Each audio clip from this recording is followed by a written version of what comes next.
Well, good morning and welcome to Sunrise. I'm Joke Rogers. Good morning! Welcome to the show! I'm Ayo Makinde. Oh my God, that's how he is every time, honestly. Yeah, my name is Joy. What else do you expect? First thing first. Yesterday, I had reason to go to, by the way, I attended the Aulawa, Obafemi Aulawa memorial lecture yesterday. Oh, wow. Oh my God. How was that? Exhilarating. Yeah, I can imagine. It was a packed room. Governor of Oyo State was there in person. The Ogun State governor was represented by the deputy. A whole load of people. The Oni of Onitsha was there. The Chief Anyoku was there. Emeka Anyoku, former governors, and a good number of people were there. Aoists and non-Aoists. And nationalists, I'm sure, because he was one himself, yes. And all of that. It was really exhilarating, and the whole thing was about future-proofing Nigeria's politics. And I mean, so what was the suggestions and the solutions, and what were the without federalism, without true federalism, yeah, we can't have a future-proof nation. And how do we achieve that? What were people saying, and how to achieve it? Well, it was just one lecture, yeah, and okay. it was quite a lengthy one. Yeah. But what I could take away from it was true federalism and all the trappings, that come with, true federalism. And even though there are those who would say that's starting gradually, but hey, we're going somewhere. That's not even what I want to talk about, because I know you're going to go to the road. So let me talk about this road first.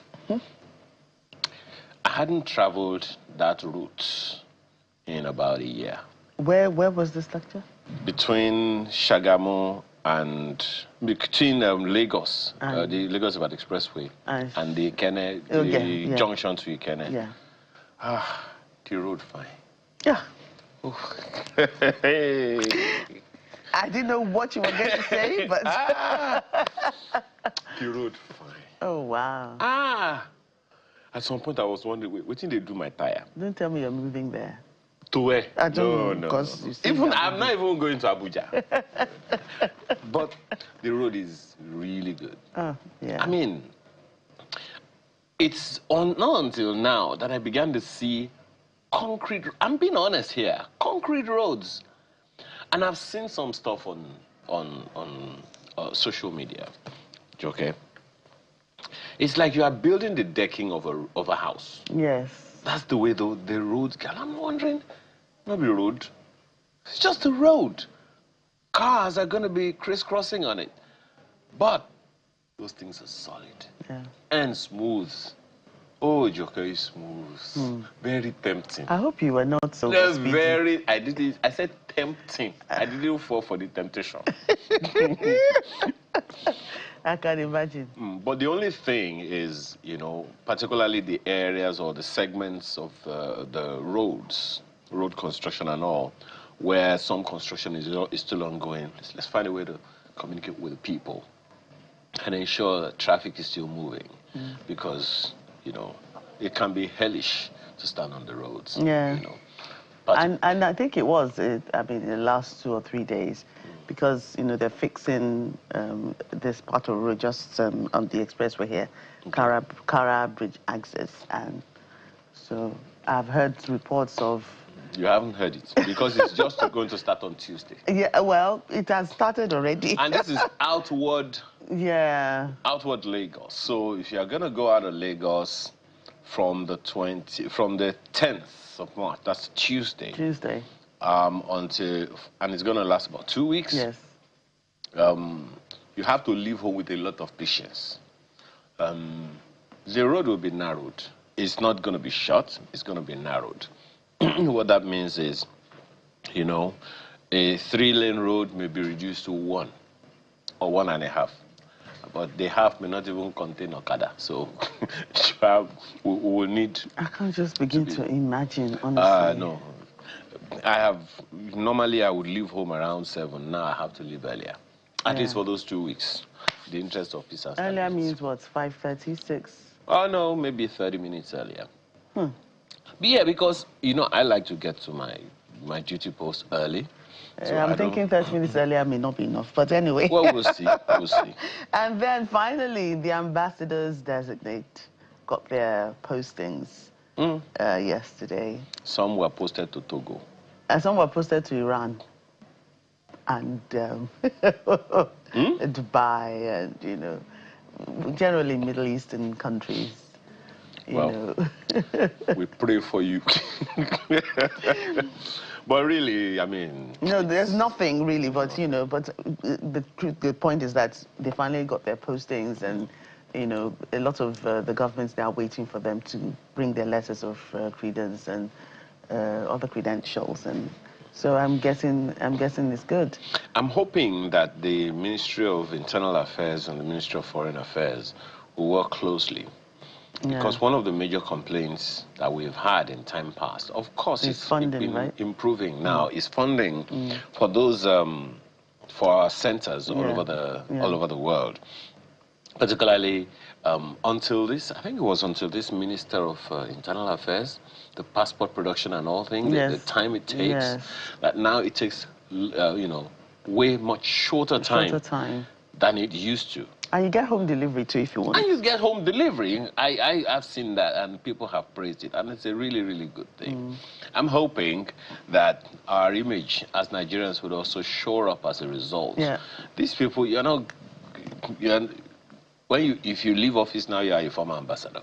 You will always carry the title of an ambassador. So we are hoping that that representation will be adequate for Nigerians to be proud. Yeah, certainly. And I'm hoping also that the ambassadors designate as well will also make, you know, Nigeria proud and carry our flag and are they pride. Still ambassador designates? Ambassadors, yeah. Because just for the visual, so now that they've been posted. Posted, yes, they're no longer designates, but you know, but it's good. It's good. Okay. Yes, you have something else in mind. What did I have in mind? Well, plenty of things happened during the week. This was formally sworn in as the IGP. IGP. So now he can start what he wants to. I think someone else retired. What's his name now? Frank Mba. Has he? I think I saw that news that he was. That he's. Well, I saw a video. Yeah. And then I saw another video. One video, people were saying he's a jolly good fellow and all. Next thing, I'm seeing one that he said he's serving with the current IG. Well, I guess the coming days will make it clearer because, you know, what exactly do we know? Okay, there's something that is interesting to me, and I want particularly the young generation to be interested in this. It's your country. And I think we can't say that enough, okay? It's your country. You own Nigeria. Nigeria belongs to you. You will hear a lot of things. Yesterday at that Aulawa lecture that I talked about, there was a young man, a copper, that asked a question. And he talked about one of the things that I often talk about here, without even any prodding or prompting. He was asking, how come that a lot of trust has been lost, right? So how do we show up that trust? That was the question that he asked. Unfortunately, really, there wasn't enough time to take on the issue for him. So that question remains, Joke. How do we show up that trust between the citizens, particularly the young people, and Nigerians? But the one thing that I would say is, it is your country. You don't have another, at least. To the best of my knowledge, for those of us who don't have another, you don't have another. So being active in politics, being active in the electoral process is a very, very important thing. It's a duty that we have, you know, to be interested in what's going on all around us. Yes, and I remember the late Tony Uranta, God bless his memory. I used to say then, you know, before he died, that you guys, you need to be a part of this. You need to be interested in the politics that's going on around you. Forget the fact that you're journalists. You need to put an eye, ensure that these people are accountable. And the only way you can ensure is, if you want, you can get into the politics as well, so that you can start, if you want something corrected, you can start, correcting it, from inside. Yes. Join political parties at the ward level, and then start correcting that. If so many youths and people who know how it should be done, yes, if you go into it, then we can start, these things that we criticize, we can start seeing how we can, make things right, even if it's not 100%, but it will go a long way to start giving us that future. Absolutely. That we always preach about. Because, I mean, we've been preaching about this future. For someone like me, for maybe some 40, 50 years ago, we've been talking about this future, but we're here now. We're still talking about future, so... Oh, we won't stop talking about the future, because there will always be future. Oh, my And goodness. one of the futuristic ideas that Nigeria is toying with now is our first conversation this morning. Yeah, certainly. Going to our menu now. A case for state police. I even saw one man yesterday who said, look, Ayo, I've done a 25-year study about this whole state police thing. We need to have a conversation about it. I said, okay, sir. He's done 25-year study, 25 years ago, and we're still talking about it. So that's the first item on our list today. And then we're going to talk about the overhaul of the Nigeria Railway Service and how to bring a better service delivery for all Nigerians. How about a focus on industrial pollution in Ogun State? Yes. Excuse me, there was a bit of a threat somewhere in a community in Ogun State. We'll be talking about that shortly. And then why is my immune system, attacking itself? Find Very out why. important conversation. Yeah. Yes. Very important. Do you even know you have an immune system? Anyway. And then we'll have our artist of the week. Well, let's just say the artist of the week today is an artist. So do me a favor, grab your cup of cocoa or cocoa or water, as it's in water. Coffee, is water. Or water. I hear it's one of the healthy drinks. We'll be right back. Welcome back. Okay. Right. So here we are. We want to talk about state police again. Again. That's not again. There's always talk about state police. It never goes. It was a conversation that's never gone away. So. Because, okay, as of March this year, this month, the debate has shifted from if to how we're going to have state police to how it's going to work. We're going to have state police following the president's constitutional call for constitutional amendments and the inauguration of a state police steering committee by the new IG, Olatunji Disu. Of course, a good number of people favor state police. The presidency, National Assembly, they favor it as the necessary evolution to handle Nigeria's vast geography and localized insurgencies. So, hoping that this will put an end to ungoverned spaces. Yeah, we're hoping. You know what that means? More recruitment. Well, well, we had a conversation with Dr. Charles Omole some time ago. He said, look, this whole state police thing, we don't even know the implications. What are you talking about? I said, look, it's not just about recruitment. It's about the entire judicial process. It's about the entire administration of justice. It's about building more prisons in the states. Pretty much the entire infrastructure and So the IGP emphasized that regardless of the structure, community policing remains the bedrock of policing legitimacy and must be the operational philosophy within any new state force. Anyway, he had operated pretty much like a community police chief, in Lagos, and that is some people say that that's one of the reasons that Lagos is so largely safe. Because you don't hear all of this stuff about it. Anyway, the conversation this morning is with two gentlemen with us. Mr. Leo Yebade is here with us. He's a retired Deputy Inspector General of Police. He joins us here in the studio. Thanks for joining us this morning. Thank you so much. We also have Dr. Jibrin Ibrahim, a Senior Fellow, Center for Democracy and Development. Thank you for joining us this morning, sir. Thank you. Yeah. Right. Let's begin with you, Mr. Yebade. We're not talking about this for the first time, for the umpteenth time. Now that the president has said it more than once, and the current IGP has always been some kind of advocate himself, and you also have done extensive work, and perhaps even still doing extensive work on the same issue. So maybe let's begin with, what are the gaps that Nigerians need to pay attention to?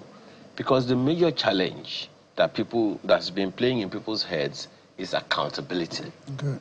So what are the gaps we need to fill ahead? Thank you. I need to lay a foundation first. Now, it is not that state police is bad. It is not that state police will solve the whole problem. It is not that state police has a monopoly of the whole ideas that we need. It's just that the players, the key players, are very relevant. They are very, very the core of state policing. So when I start talking about it, you see what I'm talking about. The key players have to be able to show patriotism. They have to show commitment and dedication to the duty. Now, I will make one other observation before I go into what we are talking about state police. It is on record that the government of the Federation in year 2018 has approved community policing for Nigeria as a strategy to combat crime. And it's still ongoing and is effective, and it is a global phenomenon that has been accepted because it goes to the root of the problem to solve it. Now, when you are bringing state police, I believe it's going to be a hybrid sort of, that we can advance the corporate advantages inherent in state police and let it complement what is ongoing now. And that is why the first step to be taken is the constitutional amendment. So the constitutional amendment, to me, is going to give us the direction we are going. When the constitutional amendment is done, to really talk about recruitment process, how it's going to, and then again, decentralizing the police is not the solution to really solving the problem. It is not. It is not. But rather reforming the police. The police reformation is very critical right now. And when you say reforms, I mean, elaborate. Okay, what needs to reforms. It's a notorious fact that the Nigerian police goes outside this country to perform, and they perform well, and they come back home, and they are not doing well. So it's a systemic problem. So we look at our system. What is here that is wrong? We've seen that there are no allocations given to each division. A divisional police officer should have allocation of so amount of fuel given for him to do his everyday activities. When I joined the police, we have what is known as where you have a fuel dump. We don't buy fuel. Police don't buy fuel from outside. Police will only go to his fuel dump, pick it, so that we don't say because we are going on patrol, we are going to be rationing the fuel. So some basics have to be given. The documents that are the record-keeping document, those papers that they say they are using to take statements, do they have it? So all of those basic things have to be given. We are talking of provision of drones now, because I'm talking of the petty ones. those equipments, then training and retraining of the police, these are the things that are needed to really reform the police. I hear you on that, but let me ask Dr. Ibrahim. One of the major concerns, well, maybe I should ask you, make it a question to you. What are the concerns that you think need to be given good attention? I've said that perhaps the major challenge that people have with this whole issue of state police, and we've been talking about it for eons, is that of accountability.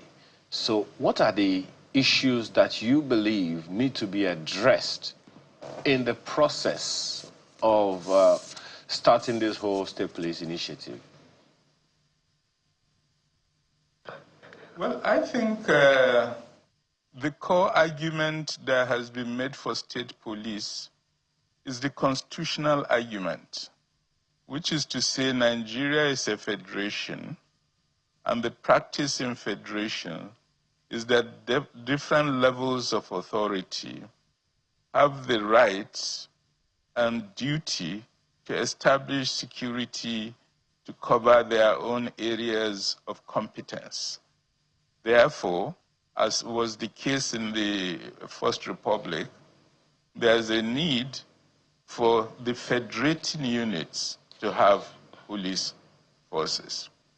Now, if that's the argument, I don't know why now the federal police is being asked to provide the framing for the establishment of state police, because if you follow the argument, it would then be the responsibility of state governments to frame the responsibility, the duties, and the modes of operation of their own state police.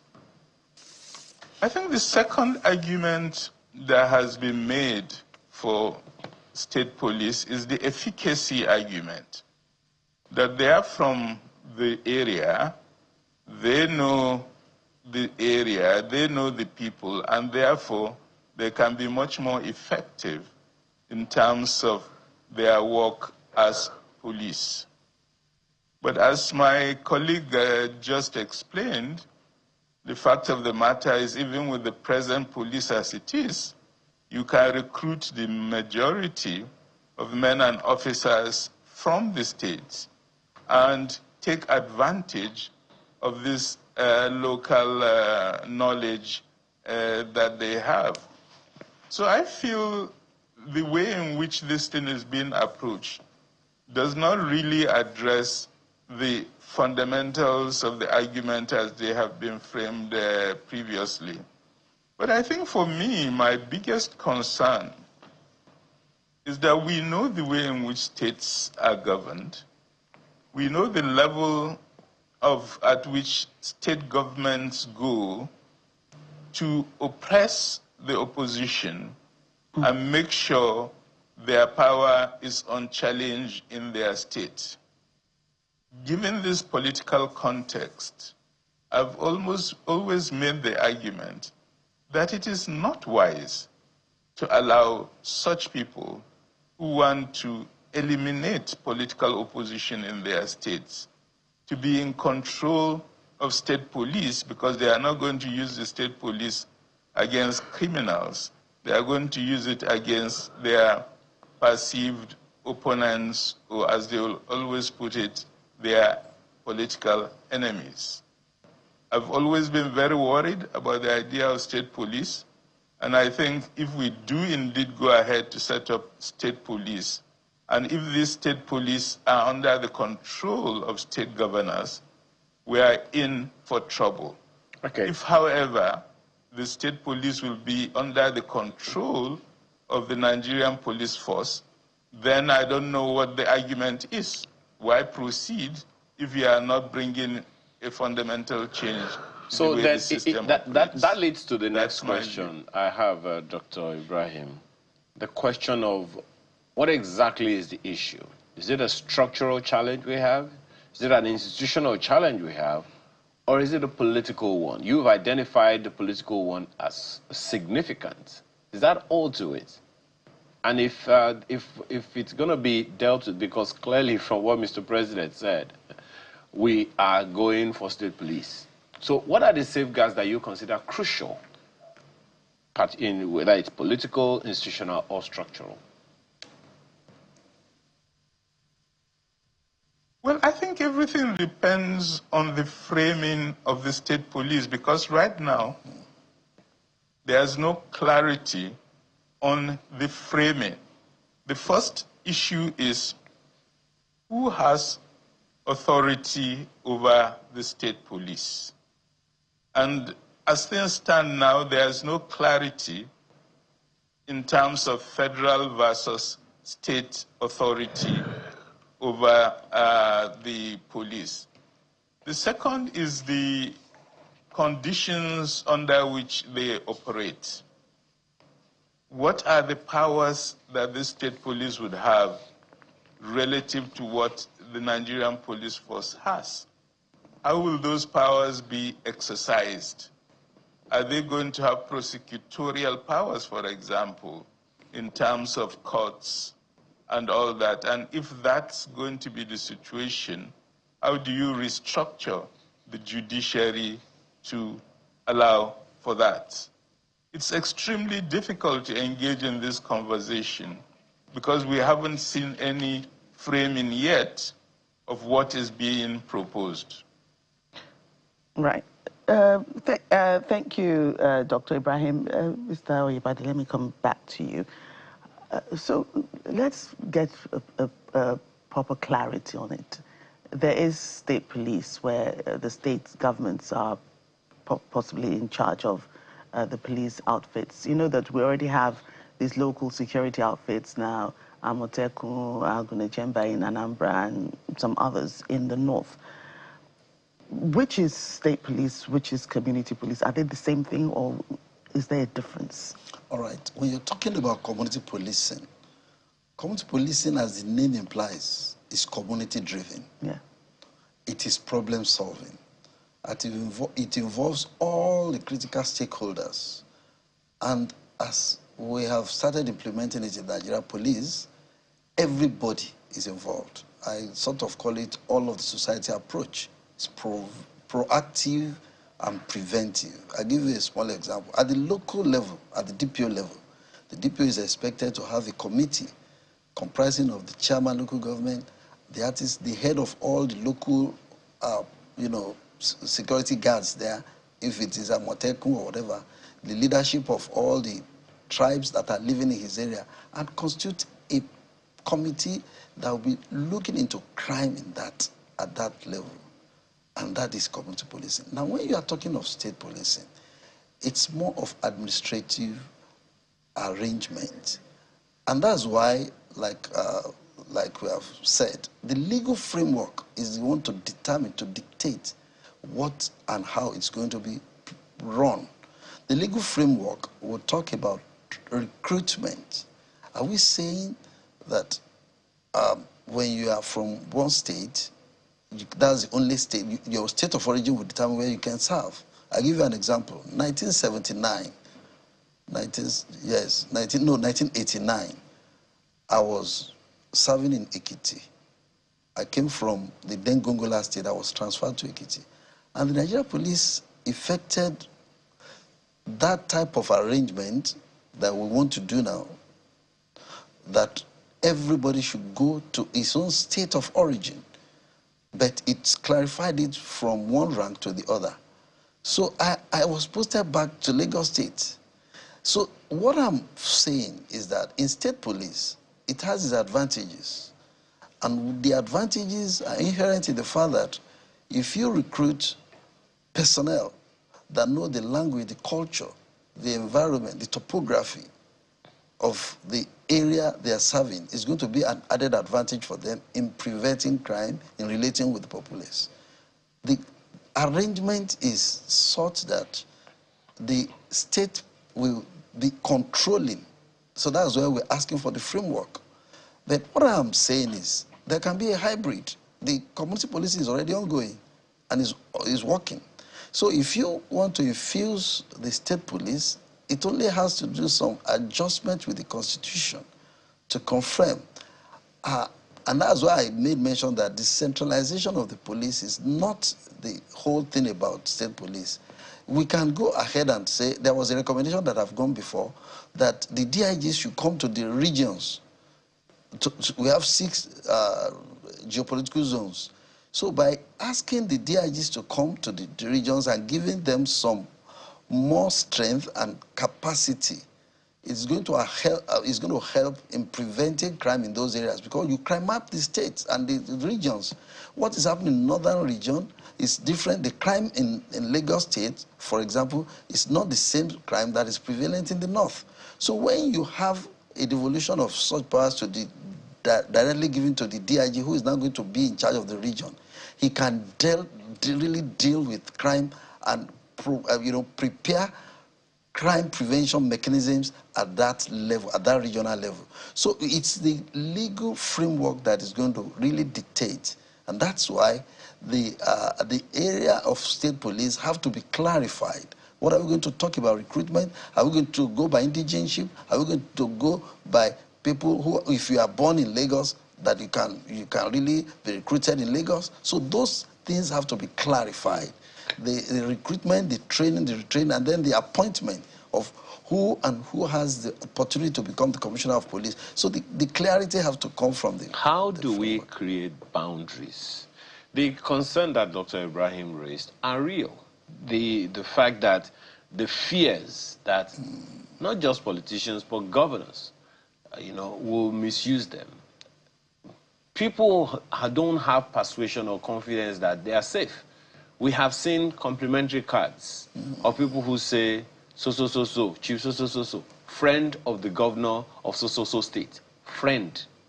We've seen in-law ID card, and the person will just show and say, okay, this is who I am. And he will be using all of that relationship to oppress people.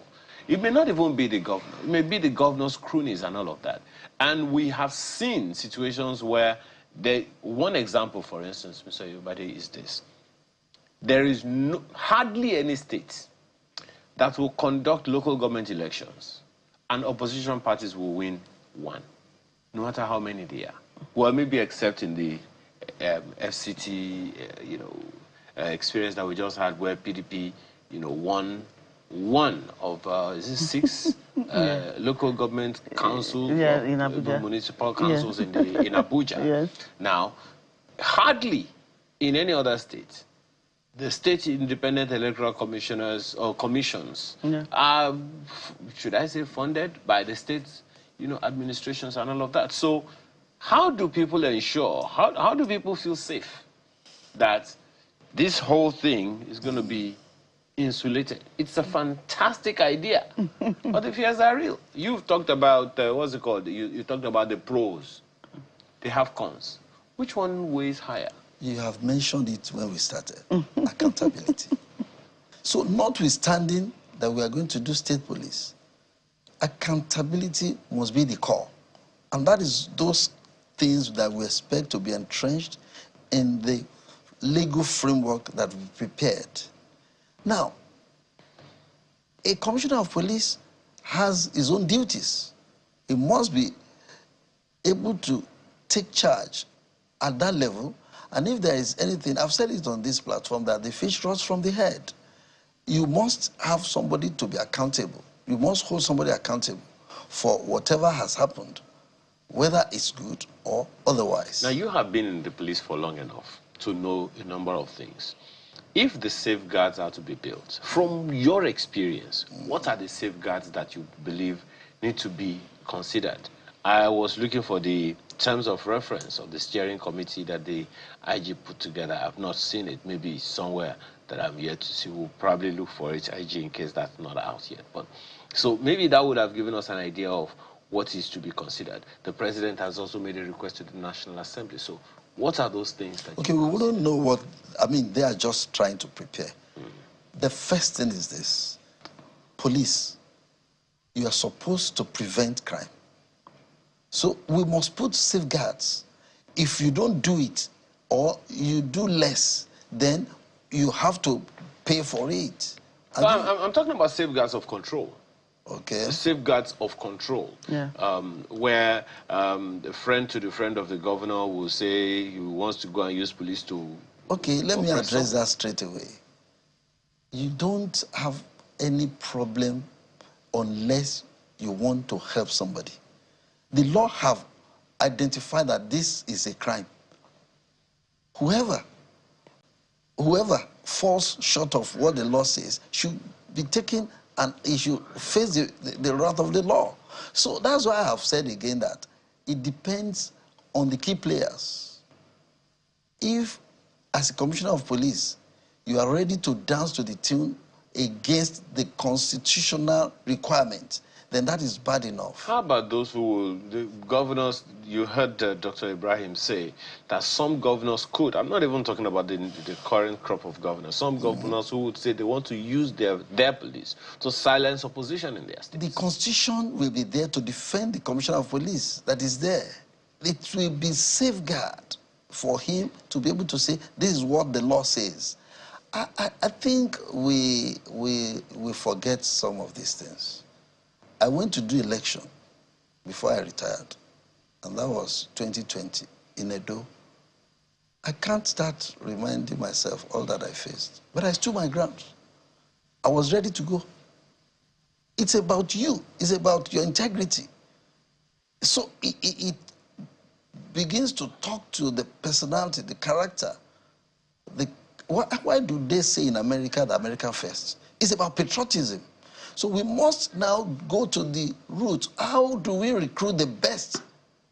How do we get the best to do the job? If I do it and the law is on my side and you say I should go, then I will go. That will give a signal and people will be able to recognize that the other side have done something wrong. Then when we continue to dance to the tune of the players, then we will not be able to make any headway. That's why the Constitution should be able to guarantee to guard the powers that are given to whoever is the player. It's just a matter of you giving yourself up to say, I will do this, and if it doesn't work, I'll throw in the towel and let people know. I look forward to that. Yes. Dr. Ibrahim, if we can come to you, I mean, it's a big question of what when we started, we said if. Now that we're there, the question is how.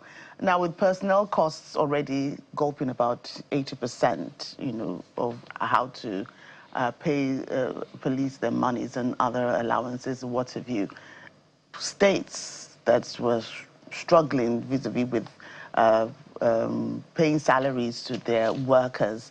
Well, now that, you know, money is being freed up for them, maybe they'll be able to do it. But how do you imagine that state governments will be able to pay salaries of newly recruited police personnel?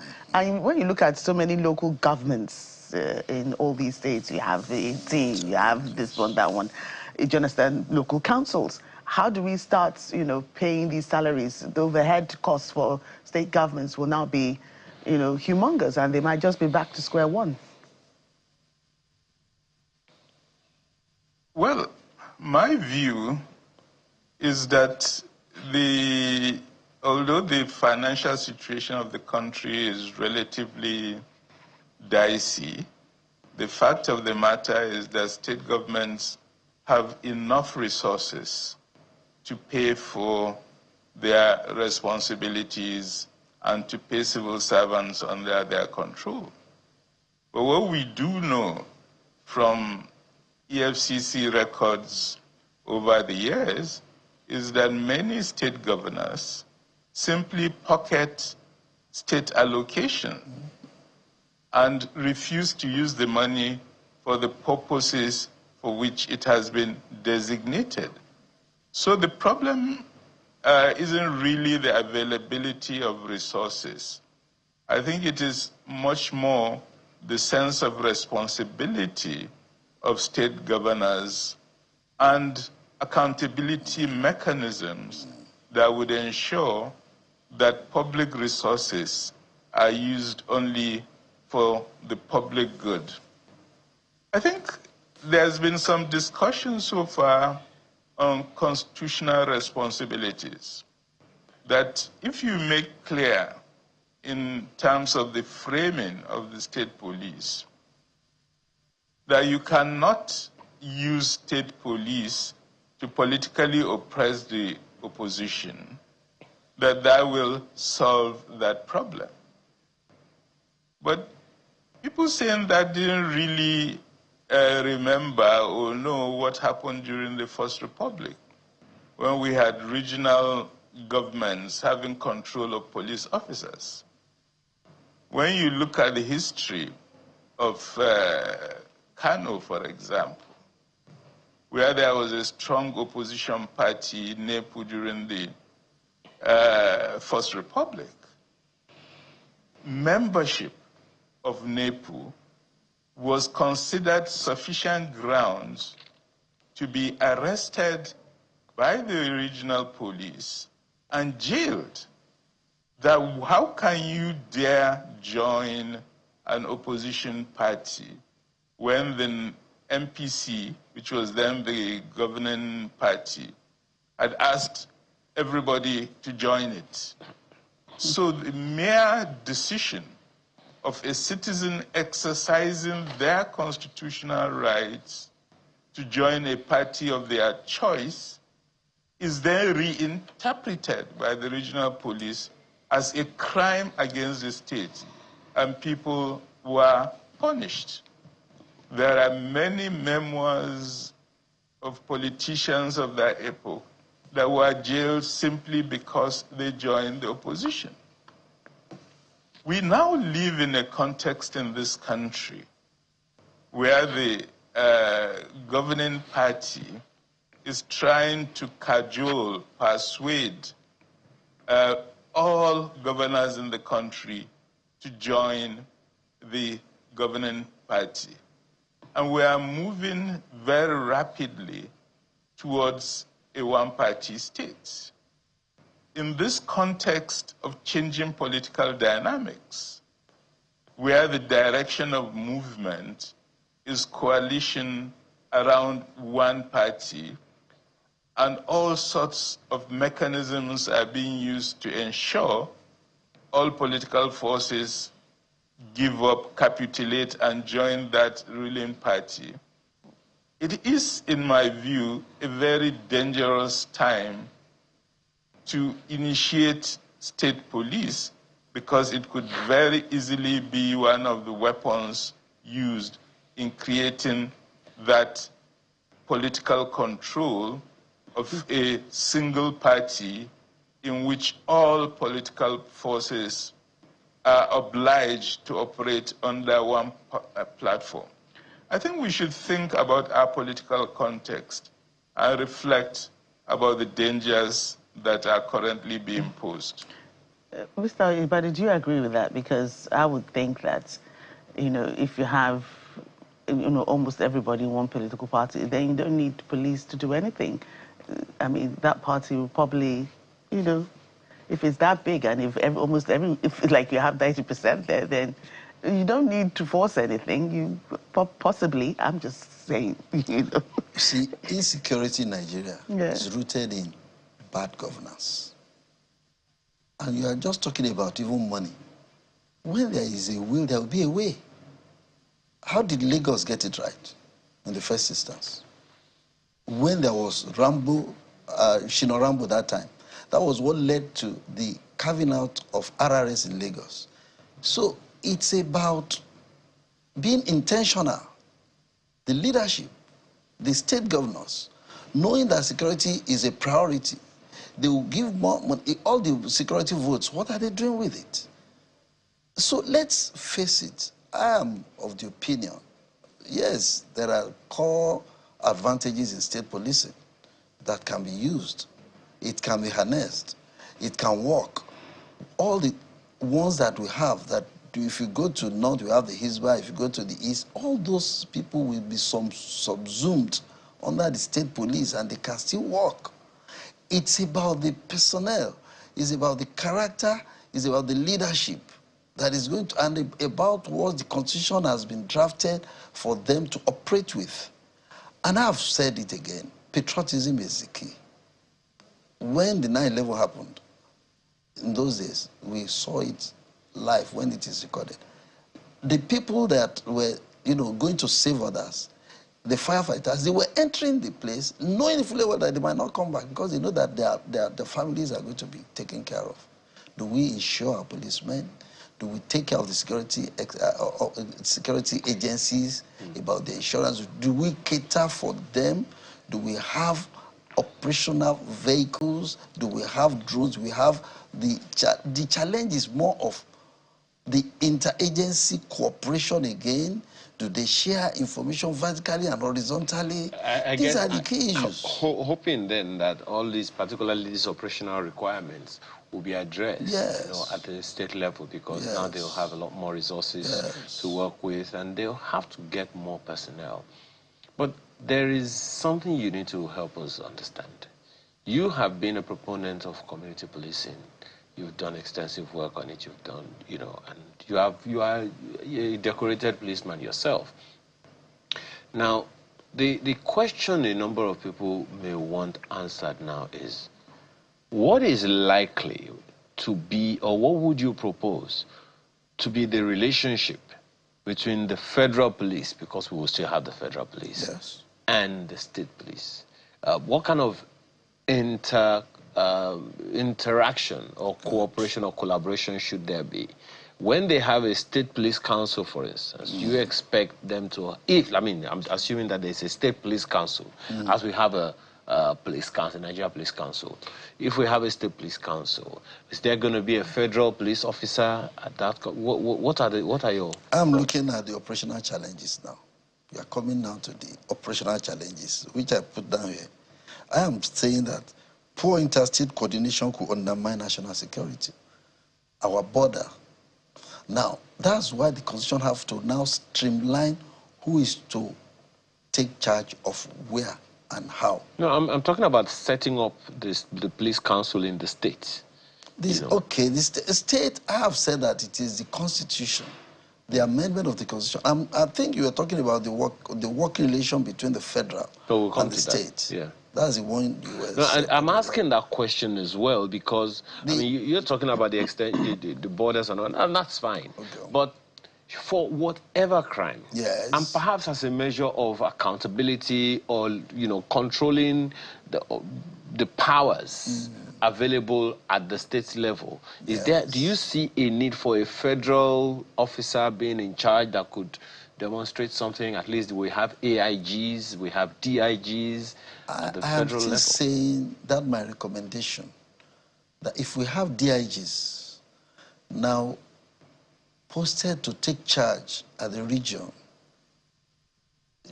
take for instance Lagos-Ogun, Oyo, Osun, Ondo, Ekiti, that region, the 6 geopolitical zones having Deputy Inspector General of Police, that gives him the power to be able to even prepare the crime that is relevant there and to prepare strategy to deal with the crime there. So at that level, the states are under him. The state, like the governor of that state, they will be able to even work together and be able to combat crime that is prevalent in that region. So it's a lot of work that has to be done in looking for the best peg to fix to the best hole. And we have a lot of officers that are on ground that can do the job. I'm talking of competence. I'm talking of patriotism. I'm talking of training and retraining of the personnel again. Those are the key issues. Not that we are lacking officers that can do the job. When we have the equipment, when you have the patriotic zeal and the commitment is there, and again, the most important now is the support of the public. The public buy-in must be there to give information, to relate with the community policing that we are talking about, or even the state police officers that are going to be deployed. They must have confidence in them. You must be able to relate with them. You go to your police station and say, why is this? You must be able to question. That is to raise the DPO to be accountable for what he's doing. But you cannot do that if you don't give them the wherewithal to work. It's a community policing strategy is that you own your own state, your own police in your own division, in your own locality. So you can go to the division and say, DPO, why is this like this? This happened, why is... You are taking part of how you are going to police that environment. That is the community leadership that we expect from all the stakeholders, the people that are living there, even the landlord association and all of that. They will all infuse into this arrangement and be able to work. Is there a chance? I know that Joke has a question about jurisdiction. Is there a chance, and I'm asking you because you're a policeman, is there a chance that all those... Okay, maybe I should ask it this way. How do you see all those pockets of complaints that people have about the police being addressed here? Is there a chance that a whole new set of people will be employed who were not policemen, now be employed into the police to work perhaps with the new, the old hands that have been in the police before? The fear has always been they will poison the new ones. How do we address that? Recruitment. Well, that's what I'm talking about. Yes, that's the answer. You see, when we take our recruitment very seriously and we don't bring down the standard, recruitment is ongoing now. And I want to ask that you go and find out what the Police Service Commission is doing. They are doing a whole lot of job to be able to screen and get the best for the job. Now, if we continue to dictate, this list is from so-so person, just recruit them, don't check them, then we are not going to go. Okay. So those ones must stop. So when we get the best from the society, we have first-class people. Why don't they want to come to the police? Exactly. They can come. This is the opportunity, and we can move on. So, Dr. Ibrahim, we are closing up, but your final thoughts. I'm concerned, too, about jurisdiction, because I know the federal police will not disappear because we have state policing. So how do we begin to define boundaries and areas of operation, and where the federal police is going to operate, where the state police is going to operate? I know somewhere in the US, all the states have their own police, and you hear things like, this is not your jurisdiction, that's not your jurisdiction. So how do we address that? I think these are constitutional issues that have to be spelled out very clearly. But since we are moving towards the end, let me make the point in relation to one of the first points made by Oga DIG, which is to say people are calling for state police because the current police force is not very effective. What DIG said is that when you look at the police as it operates today, its structure is not fit for purpose. The divisional police officer has no resources to do police work. Therefore, that police work is not being done, and thinking that just setting up an alternative police under the state will solve the problem runs away from the problem.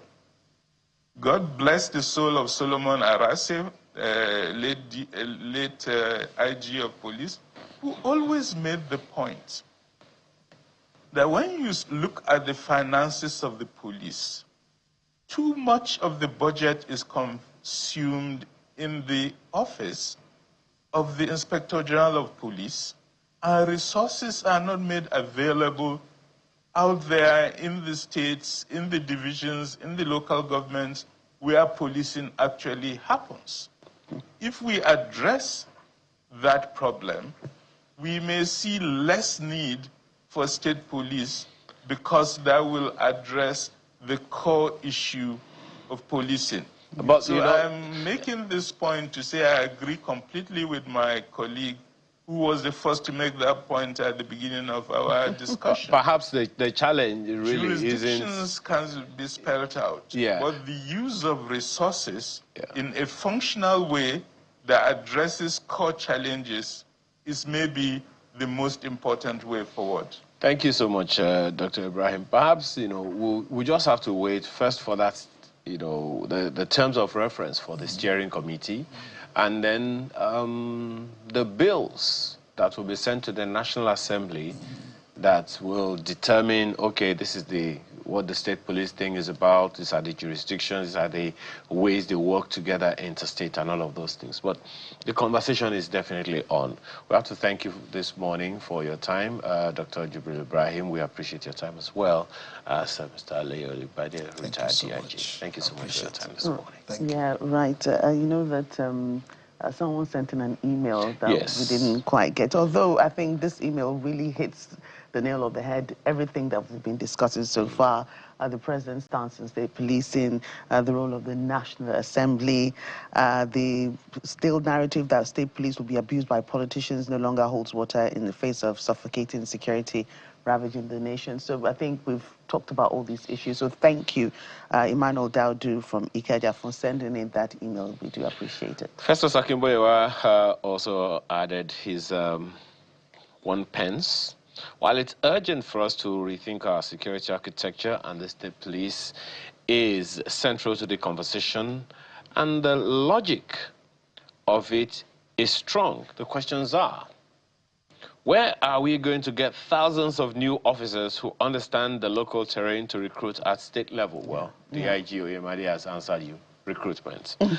Where is the strong institution upon which the state police will be built?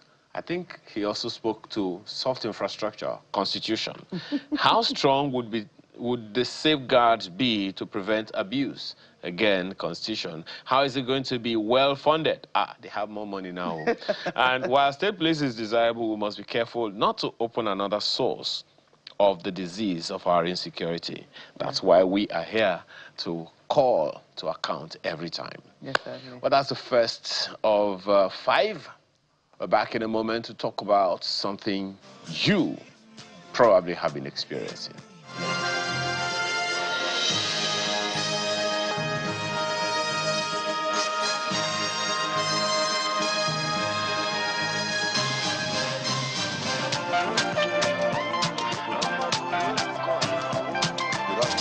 These have attended all the customers, even what's at the back.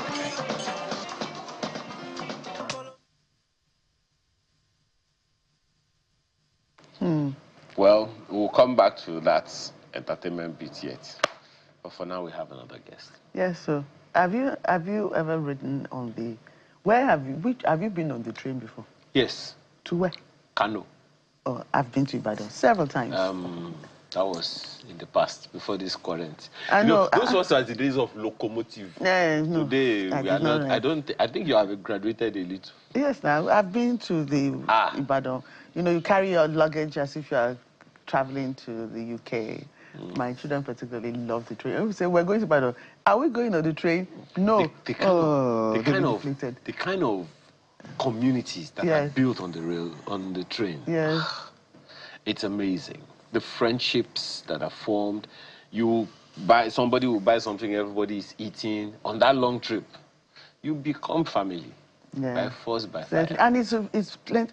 In fact, you think that it's expensive, but when you see the crowd, you know, and you know that a lot of people really want to avoid the roads. Yes, it's coming back now. So who are we talking to?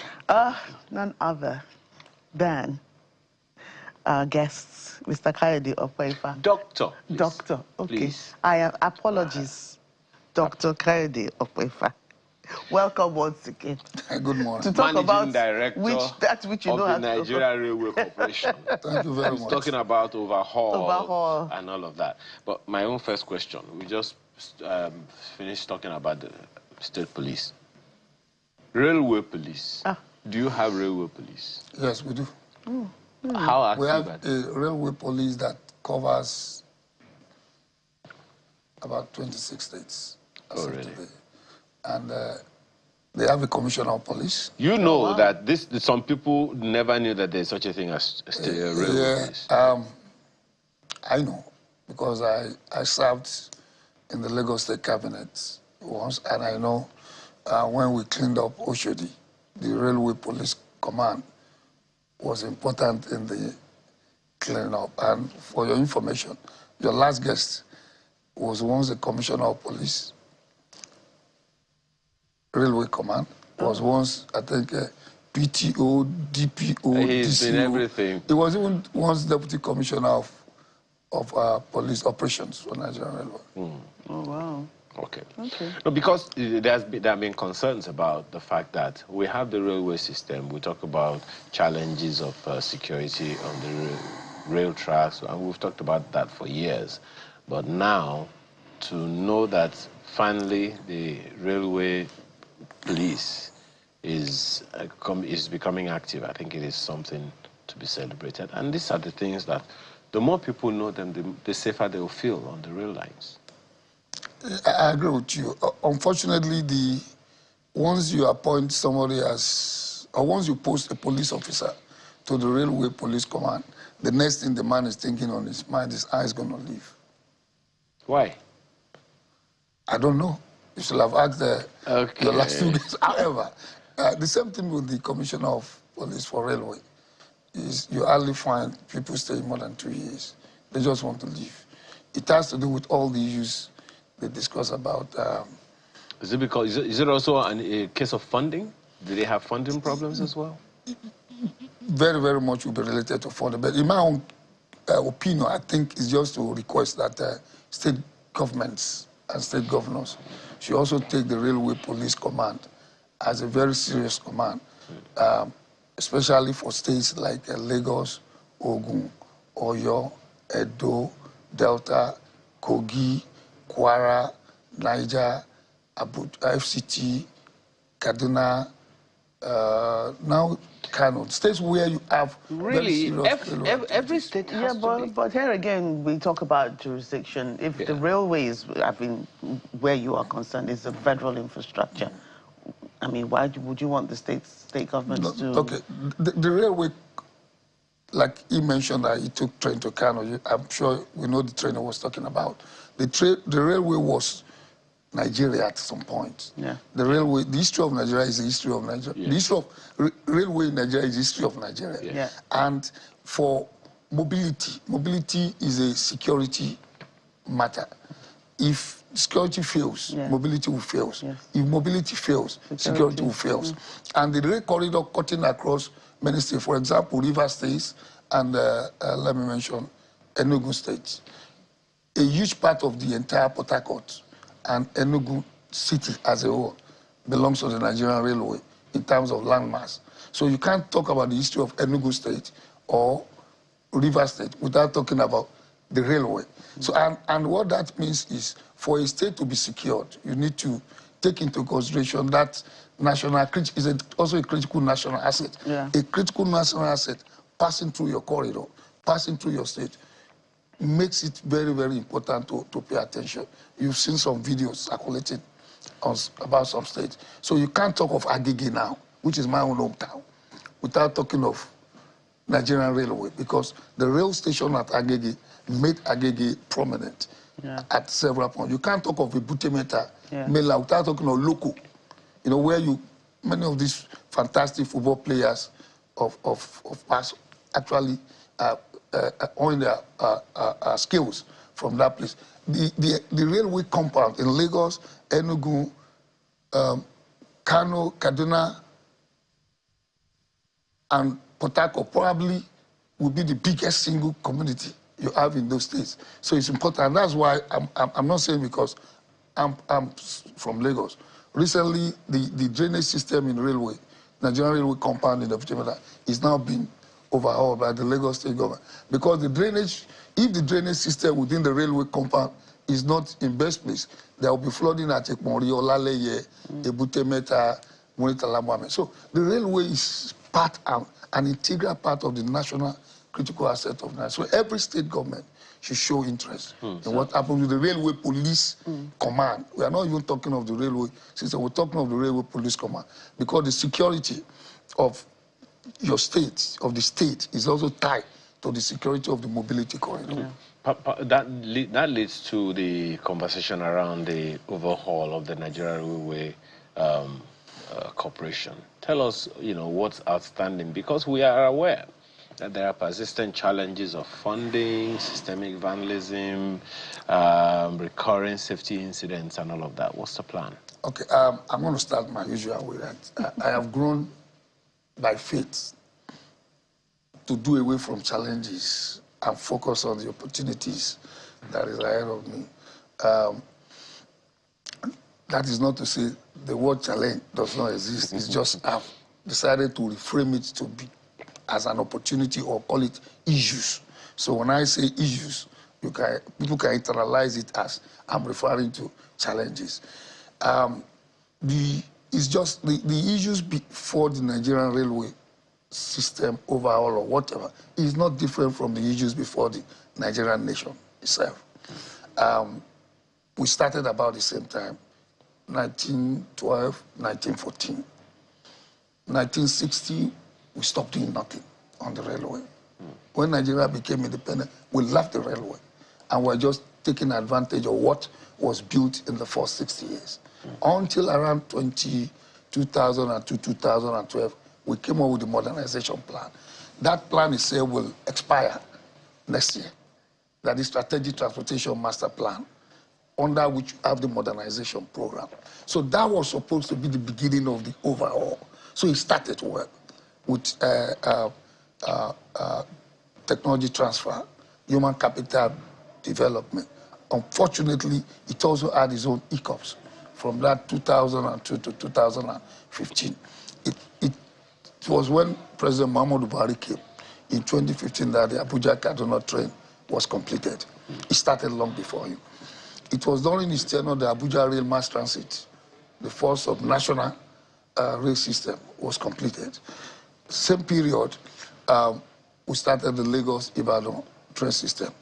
And same period, we started the Port Harcourt Maiduguri rail system. So what you now see, however, so that means from 1960 to 2015, let me say 1960 to 2002, we're just taking advantage of what we are. We are not making conscious efforts to move to the next level, even though, as in 1970, in one of his books, Chief Obafemi Aulawa already said, if we don't move away from where we are on our rail system, the world will leave us behind. So from 2015, let's say, we actually started the real overhaul with the standard gauge introduction and the rest. The critical thing that was left, which was also discussed with the police, was the constitutional amendment. They had to make a constitutional amendment to allow rail to exist both for state and federal investment. That is moving from the exclusive list to the concurrent list. So what that means, the first thing was the structural issue. That was removed. You recall Rivers State, Lagos State, Cross River State attempted to do rail system between 1999 and 2011. It was difficult. I was part of the Lagos State team, and I know what we went through to secure the corridor for the red line and to get approval to move on the blue line. But luckily, there was a government that was proactive. Actually, government in Lagos never had it easy with the Obasanjo government at the federal level. Yeah. But Yar'Adua came, and he knew that that shouldn't be an impediment. He relaxed the federal hold. But as soon as Yar'Adua left, Jonathan came. It was a different story. And Lagos was stalled, delayed. The same thing with Cross River, the same thing with River State, until Yar'Adua played a role. But with the current situation, the structural, let me say, legal, constitutional hindrance has been removed. Now states have started showing interest. Kano is involved, Kaduna, Ogun State, Lagos, and many more states are coming up.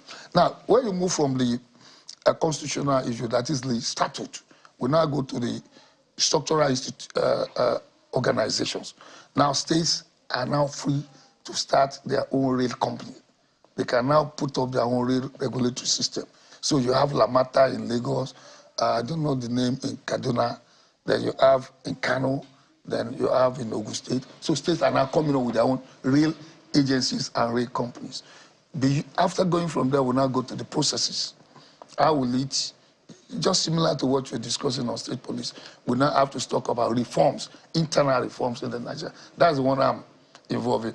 How we restructure the current railway system in Nigeria under the Nigerian Railway Corporation to make sure that the rail system, an integral part of national integration and development works for Nigerians and Nigeria, and make sure it meets what we call best practices, you can call it group practices, global practices, and that Nigerians can sit in their homes, book a ticket to see their friends in Kano, Kaura, Namoda, Nguru, Yobe, or wherever, within a short period of time, and be confident that they can move freely on the train, which is much more affordable, safer, more convenient than many other modes of right. If we talk about the level of comforts you want passengers to have, affordability, being able to sit in your homes and book a ticket without issues. Well, you must have your NIN. And then, but it's with that, where does the, commercial success of the railway start to come in? Even with this overhaul and with this restructuring and reforming that you want to do, what about commercial success of the railway itself? Where does that come in? If you will permit me, I will just ask you to help me clarify what you mean by commercial. No, what I'm saying so that is, I don't misinterpret it. What I'm saying is like is the railway, are you making money? Okay, great. Yes. I understand. I know that's because why there's affordability. Are you making, because when you say like maybe healthcare now, they say affordability, there's healthcare insurance, the government really, they're not really looking at so much profit, but to have people have quality healthcare at affordable rates. So, but for railway, you want to actually make money with the railway for system. railway all over the world. Yes. There are two levels of discussion. It's either you take it as a social infrastructure, or you make it, or you look it from the point of economic infrastructure. Currently, worldwide, the focus is still operating as a social infrastructure. Right.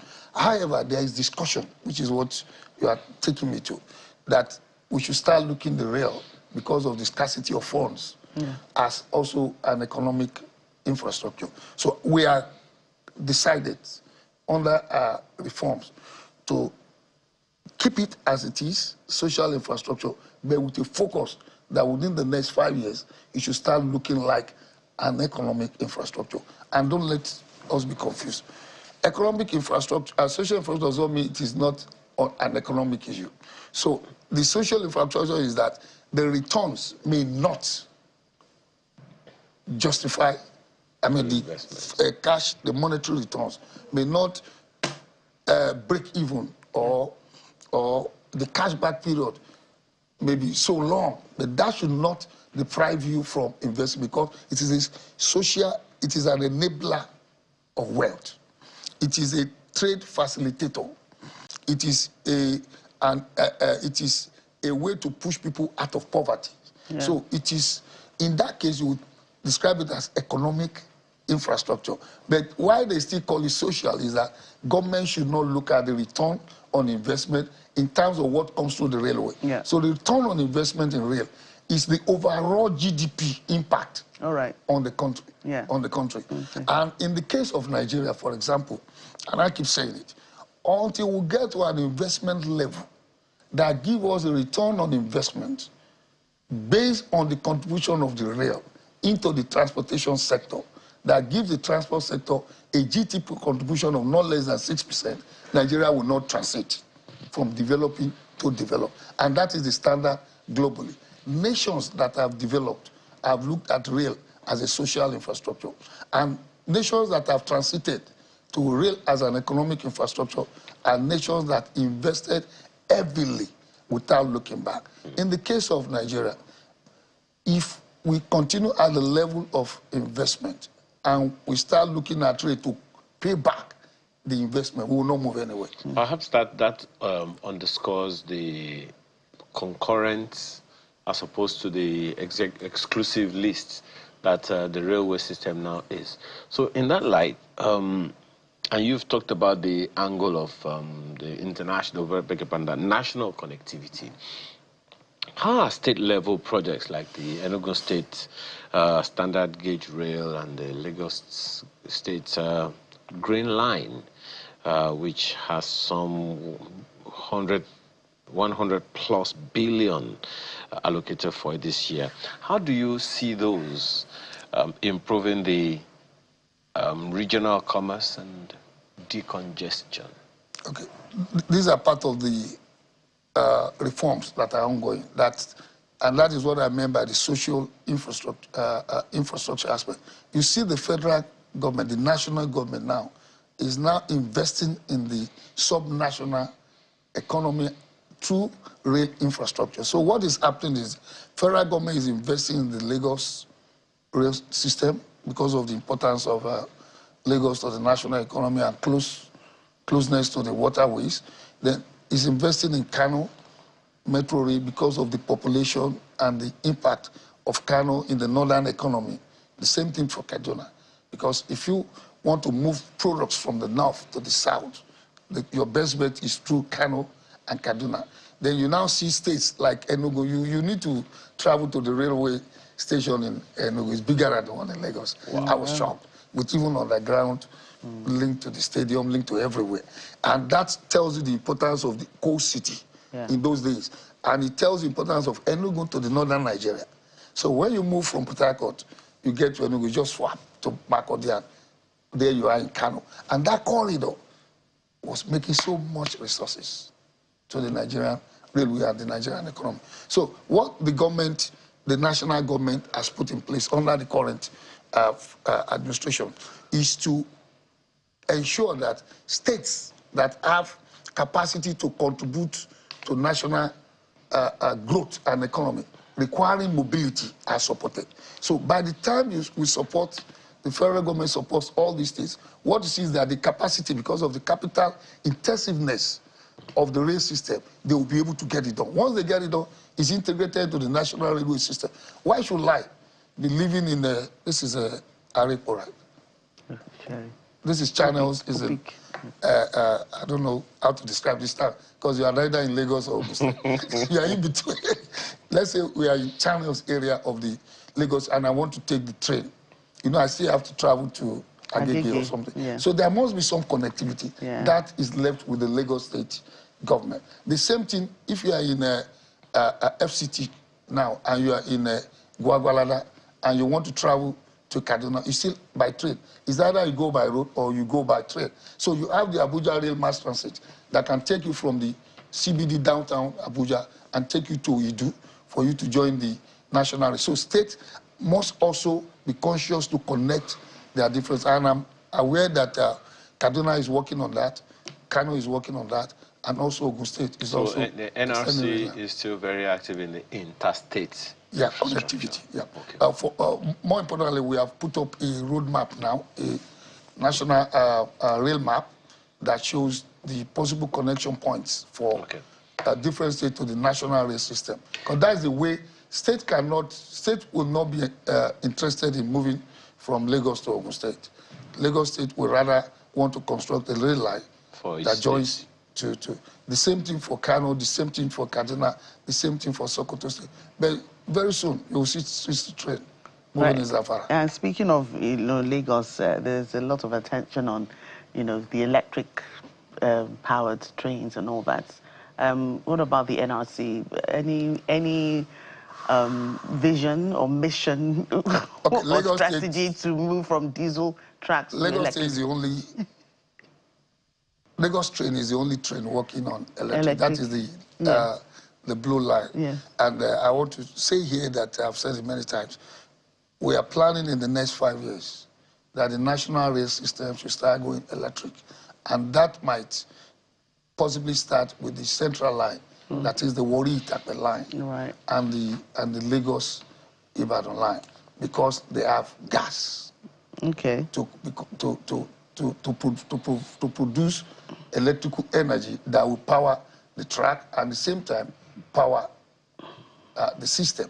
So the limitations was when we built the old tracks, the consideration was as fast, as quick as possible, because electricity was a challenge in Nigeria, let me use that word. But right now, we are already going beyond that electricity issues, and we now understand how to go off-grid and create mini-grids. Kudos to Rural Electrification Agency. We are in partnership with them, and they've completed evaluation of our needs. And as soon as the resources are available, you will see most likely the first line could be the central line that runs from Warri to Ajaokuta and Isako, because you have gas along that corridor. Okay. The next candidate is the one that passes through Ogun corridor, because Ogun corridor has the most available gas. There are like 2 or 3 other issues we want to raise with you very, very quickly before you go. Or before we let you go, because you're not going anywhere. We actually received a mail, and I'd like you to speak very, very briefly on that one. Samuel Agbelu says, I know Okwefa. I never knew that tickets racketeering will exist under his leadership anywhere. He needs to do something. Yeah, I agree with him. It should never exist under anybody, but not to talk of me. So I take that as a compliment. And let me say this, it has always been existing. And racketeering will exist where you have demand and supply, this equilibrium, where people see opportunity to do business because more people want to use the train than the capacity the train has. Yeah. And we have done since I came is to introduce double checks for boarding. And I can tell you, for corridors like the Lagos corridor, is below 1%, about 1% or below. For corridors like the Abuja-Kaduna, where it was most prevalent, then it used to be as much as 20%. We have brought it down to, we thought we have gone down to 1%, but when we had the incident at Asham in 2005, we saw a rise. And I can assure you, I spent the last 1 week going through some of those terminals. You can put up system. You have to make sure people operate according to that system. But will it help? Once you do double check, like you have at the airport, and there is no demand for that ticket, I mean, even though there is demand for the racketeering, that whoever purchases that ticket cannot use it. And that's why people went on the internet and on the news medium, blasting, writing all sort of things, because we prevented them from boarding the train. If you need name to buy ticket. We introduced name before I came. And we said, let's take advantage of the name introduction. So if you want to buy ticket, you are working with channels, and 4 of you are going, you can buy ticket for them. Buy your own with your NIN number. She buys with a NIN number. Your producer buys with a NIN number. So you can't buy for 3 people. That's where racketeering comes in. People buy bulk, and then they resell like the football ticket. So what we now say now is, what we do now is, when you get to our station, at entering the terminal, the sitting area, reception, you have to show, our system can tell who you are. Once you put your ticket on a platform, it shows your picture. That is the picture linked to the name. If it is not, if she had bought the ticket for you, we will be seeing that picture and say, you are not a woman. Then we'll tell you to go and buy the ticket on the counter if it is still available. So then when it's now time to check it, like they do at the Lagos airport, I was challenged yesterday by some people in do that. This is not done at Abuja airport. But in Lagos airport, you do double checking. You check when you enter the aviation terminal, then you check when you want to board. Yeah. So if we do that, you will see it to go down. But the difficulty is if you don't do the second leg, our own men, we have seen them move people around the loopholes into the terminal, and they still get to check. And I give you 7 days, you're going to hear of a bust. That's a big bust. That is concluded. Okay. We have the bust. There's this issue that you have been dealing with, and that is that of security. We understand that you have deployed acoustic sensing security surveillance systems, particularly on the Abuja-Kaduna corridor. To what extent do you see that addressing the threats? I won't talk much about what we have deployed or what is operating, but I will just paraphrase it, that corridor has a lot of physical security systems in place. And we also can, to some extent, as of today, view a lot of what is happening along the corridor from our control room. At the initial stage, if your rail system was built on a certain signal level, you have problem of introducing new technology. It's like these are computer, Windows 10, Windows 11, Windows 16, and the capacity of the operating system. Once the operating system is not at the right level, there is limitation of how much software you can download. So we have that issue. So what we are doing Now, what we have achieved on the Abuja-Kaduna line, we are repeating on other lines. And on the Warri-Itakpe line, we have introduced a lot of more physical things.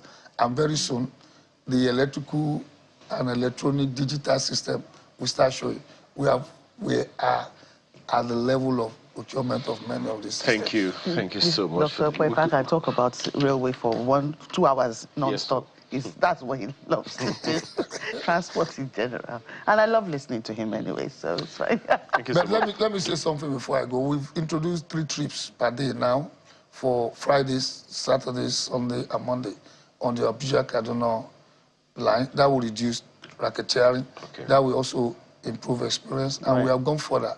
We now have train tourism, train experience, and people can now have, not just ride the train like your kids do tell you. We want people to have experience on the train, for where we have the train. What's your website?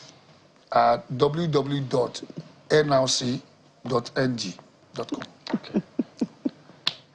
I know you want to tell me. Dr. Kayode Okoyefa, Managing Director of Nigeria Railway Corporation, thank you so much for your time. Thank you very much. Thank you so much. We're back for the next conversation, and this one, we're taking you to Ogun State.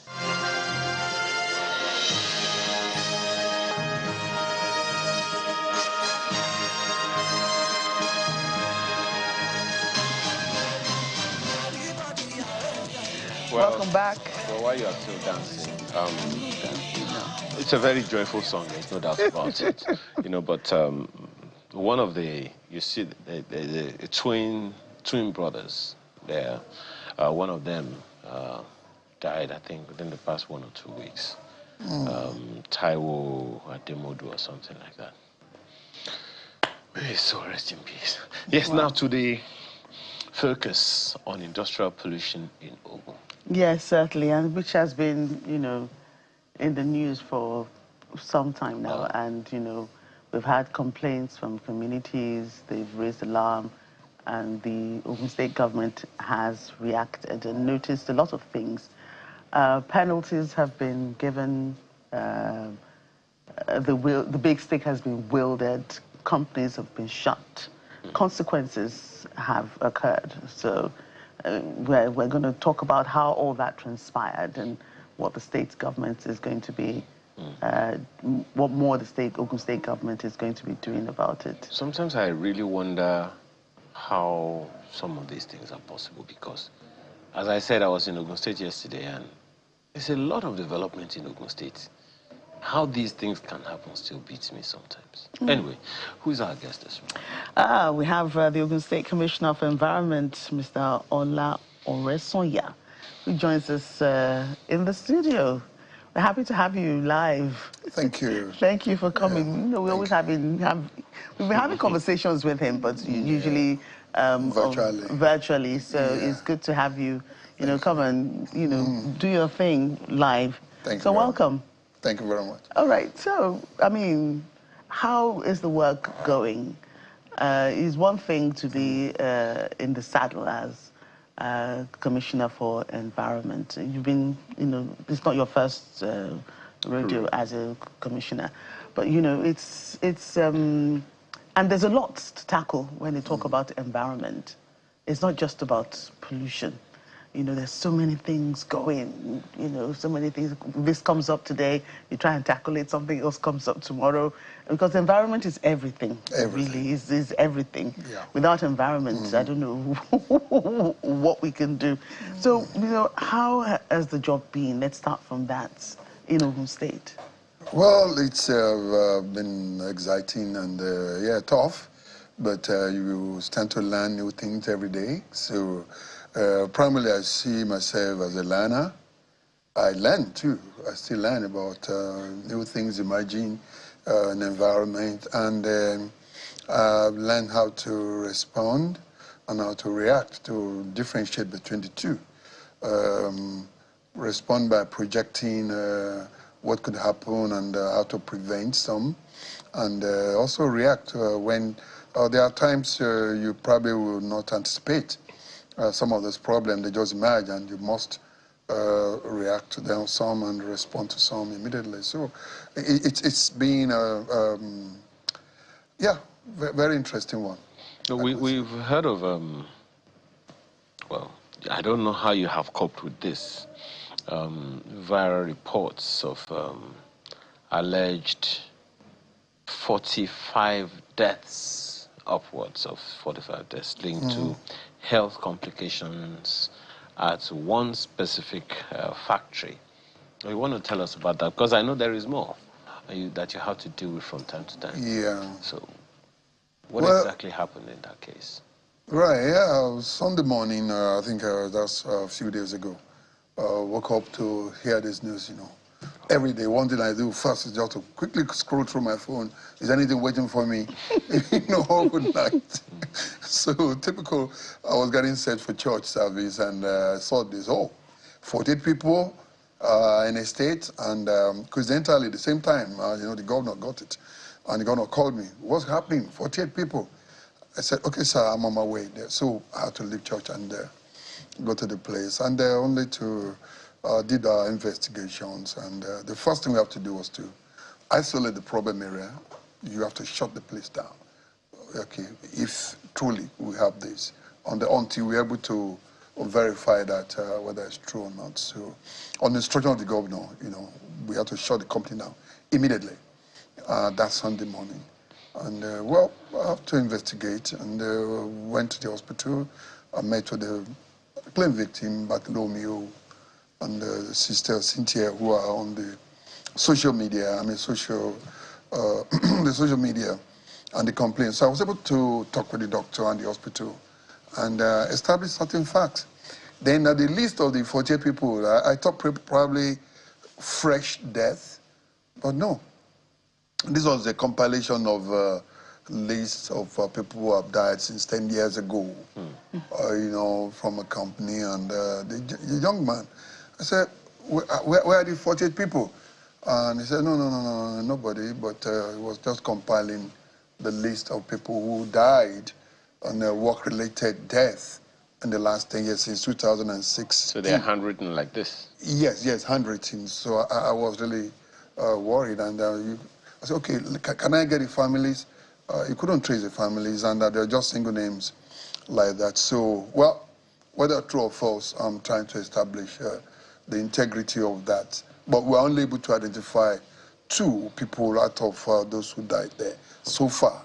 You know, maybe one died out of an accident, another one out of HIV. They're not work-related. So we have to look at his own problem, whether it's work-related or not. So, and we got the hospital, so they took the samples. And I asked him, where did you get the silicosis from? And he said he checked on Google. I said, is that a Dr. Google? He said, no. So apparently, you know, he thought he had some symptoms and it could be due to silicosis. So he went on Google to find out. So he didn't go to any hospital. He said no. And then he said he needed a surgery. Who told you he needed a surgery? He said Dr. Google also told him he needed a surgery. So, okay, fine. So at that stage, we have to establish facts. Oh, but I can tell you categorically that it does not have silicosis. I'm saying this to everybody. It does not have silicosis, and it does not have a TB. I think he had some other disease. The disease name was mentioned by the doctor treating him, and our medical team are also there. So psychonosis or something like that, and which is also it's born out of it's a genetic problem that he's dealing with. So, and that's what we have out there. But we're still investigating the list. Sarcoidosis? Sarcoidosis, thank you.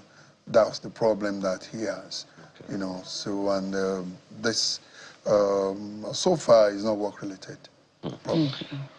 Okay, well, but there's something similar recently.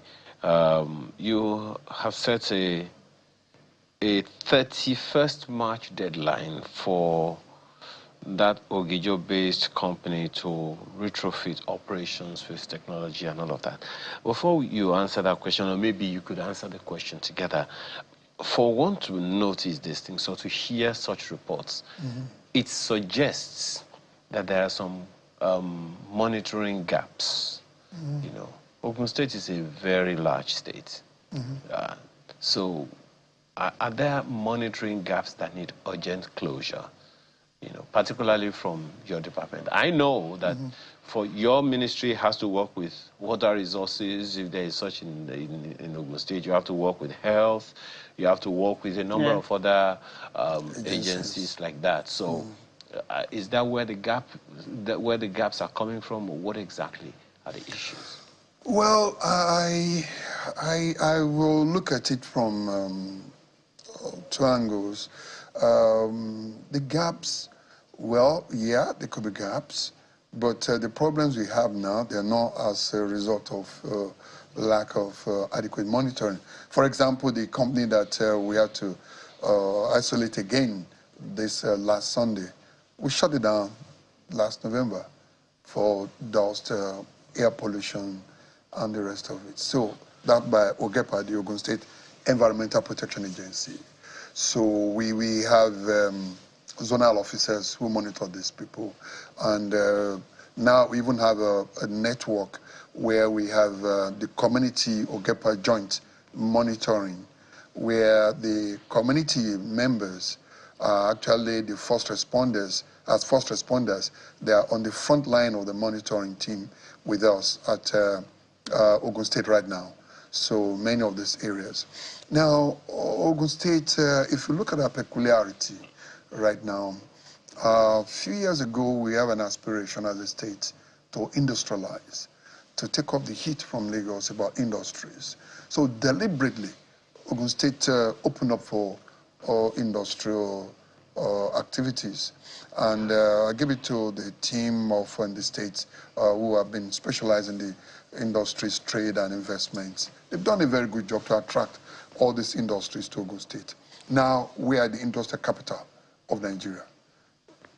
At the point of every success, it's a beginning of a fresh challenge. Right now that we are highly industrialized, the next thing to contend with is the impact, environment, potential. Our vulnerability here is pollution. Yeah. And we have to have a kind of top-notch monitoring system that can protect us, that can guide the communities and our industrial growth. What has this administration done? If you look at it now, Ogun State now has 9 major industrial clusters. 9 major industrial clusters in the state. So if you're an industrialist, you want to establish industry in Ogun State right now, you go straight to the industrial parks. Before now, there have been 1 or 2 lapses in the development control, whereby industries come to communities, buy land, and just go and regularize in the government. Then they build industries close to communities. We have such a, like Ogijo is a typical accident. When it comes to development accident, Ogijo is an accident on its own. Because many people that left Lagos, and this started from the Jakonde era, when Lupeju was, Ikeja industrial area was encroaching on Lupeju, and Lupeju was becoming choked up. Lupeju was almost going to be the Ogijo of Lagos then, because industries were cohabiting with residents. So deliberately, the Jakonde regime moved these industries to the Odonguyon Industrial Park, in Ogun State. But that administration was terminated. And along the line, industries who could not access their land there, but they have to leave Ogijo, they have to leave Ilopeju. They started buying land at the contiguous community then, which was Ogijo. So they were settling there uncontrolled right now. So now development, residents are now moving to the village. The village has turned to a town, so you have houses built next to residents. So monitoring becomes so difficult because the baselines for industrial area is usually different from the baselines for communities. For example, noise. The decibel you require for industrial area is slightly higher than residents. In the night, you are supposed to have like about 30 decibel. That's our standard in Ogun State, our sound level. In the night, 30 decibel. During the day for residential area, it can go as much as about 42 decibel. But for industry area, you can go as much as about 100 decibel during the day, and then the night you can go as low as about 60 decibel. So you have an industry by the side of a residence. I mean, this anarchy in its own. The industry is operating at 60 decibel, and the next door neighbor wants to sleep. So right now, one of the solutions we're looking at is that we have to do resettlement. Some of these accidental communities like that, where you have an industry and the residents, so one has to leave for the other. And most times, the industries are usually the one that will have to leave, okay, ultimately. If we go on like this, we can't manage the situations, we may have to think about resettlement.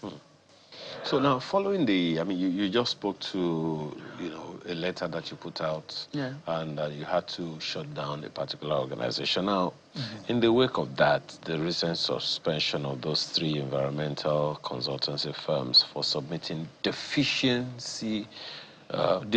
reports in that Ogijo axis that you're talking about, which organizations were involved, and what next?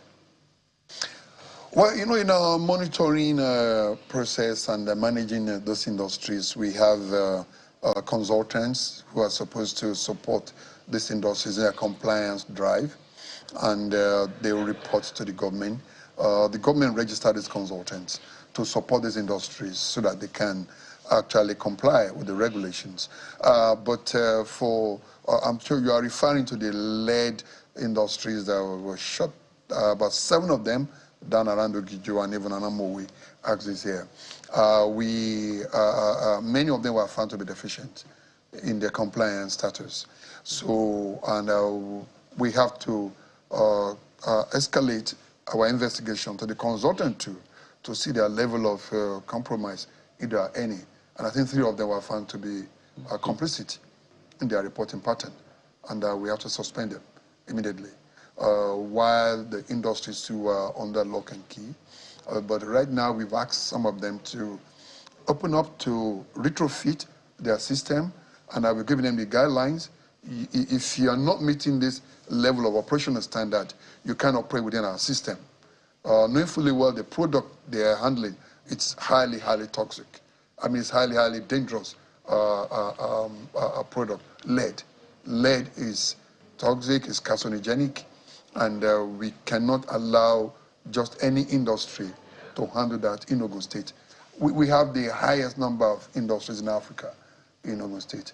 Out of 9 industries in Nigeria, 8 of them are located in Ogun State. All right, and that's the largest in Africa. So we have to have our human capacity, we have to upscale to ensure that monitoring the environment in Ogun State cannot be left in the hand of mediocres.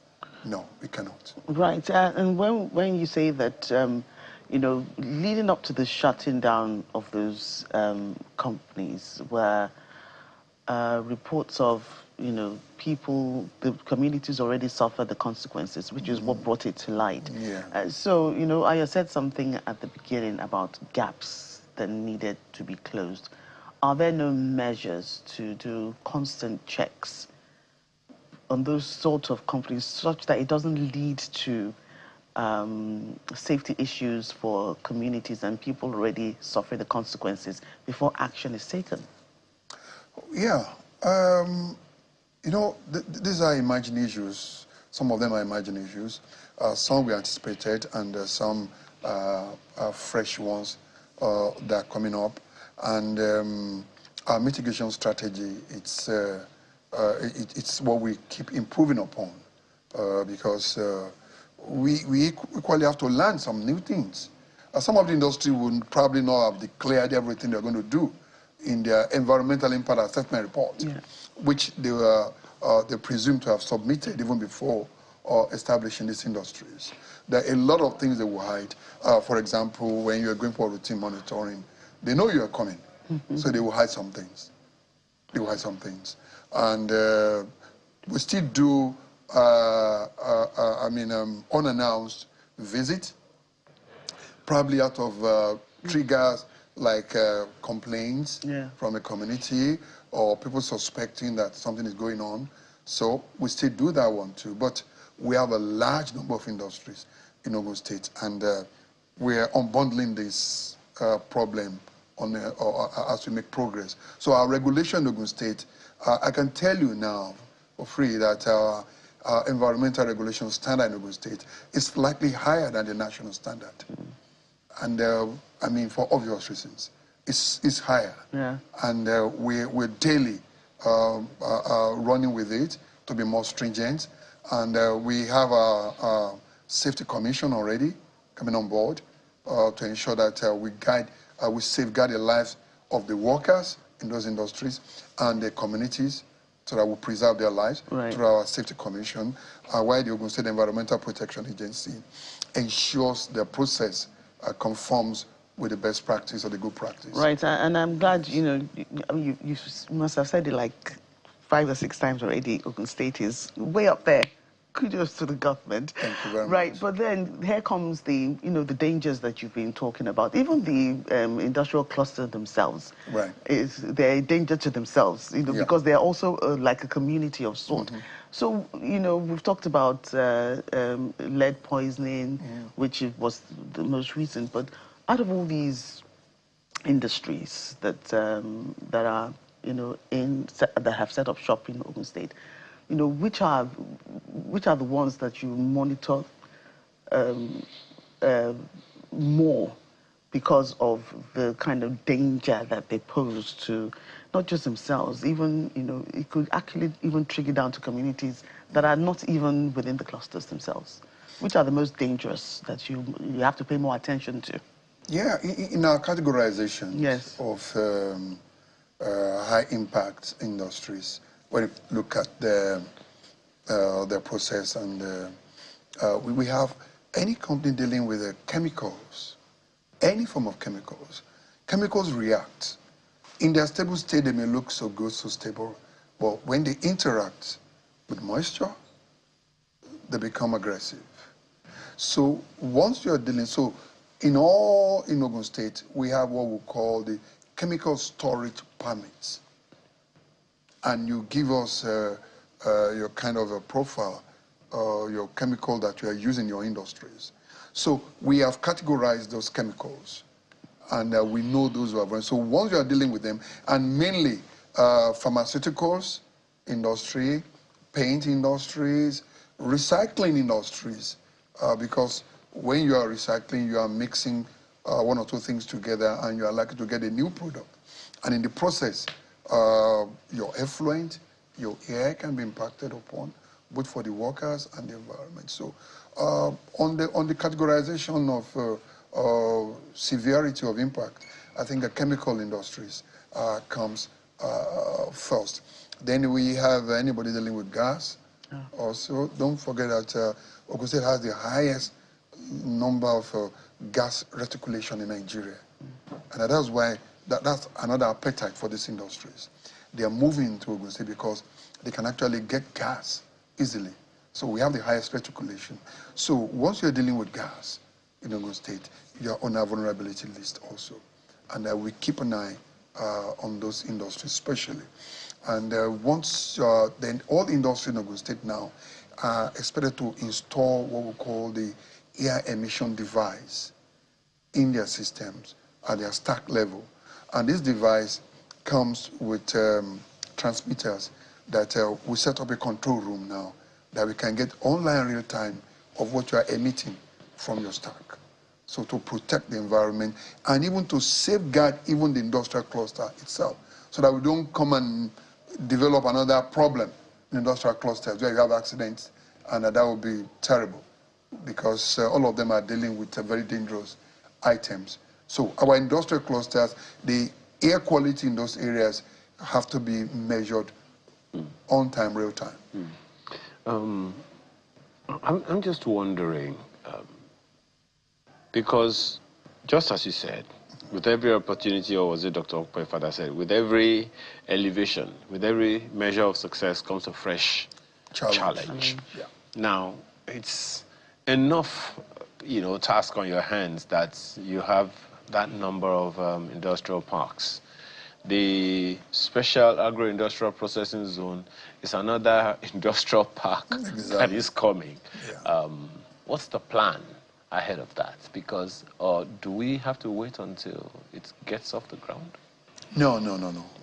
That agro-industrial park is one of our main legacy in Ogun State. So all we have to do, we have no excuse to allow anything to go wrong when it comes to predicting, simulating, perfecting our strategies.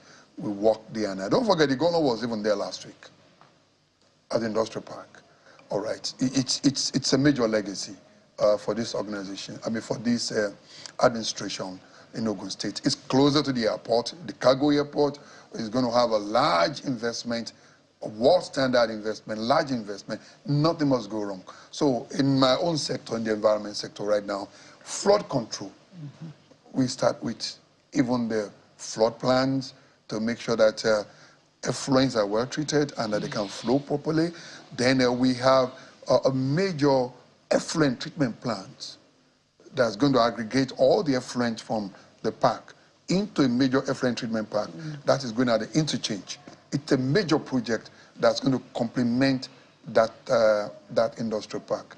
Transportation, housing, and air monitoring, and the environmental impact, the social environmental impact assessment, ESIA, that's been done in that area is top-notch. I can give you my word. No, okay. Well, are there vulnerable communities in Ogun State that government is compelled to think ahead for before such unfortunate incidences as we had in Ogijo would come up? Yes. This time around, because we can predict now, contiguous settlements to these parks are vulnerable by all means. For example, the IPR or the industrial park, Remo Industrial Park, you have communities around this area. Yeah. So the kind of production, the kind of approval we're going to give to such investment in such an area will have anticipated the kind of impact on the communities. So we're being careful with the kind of approvals.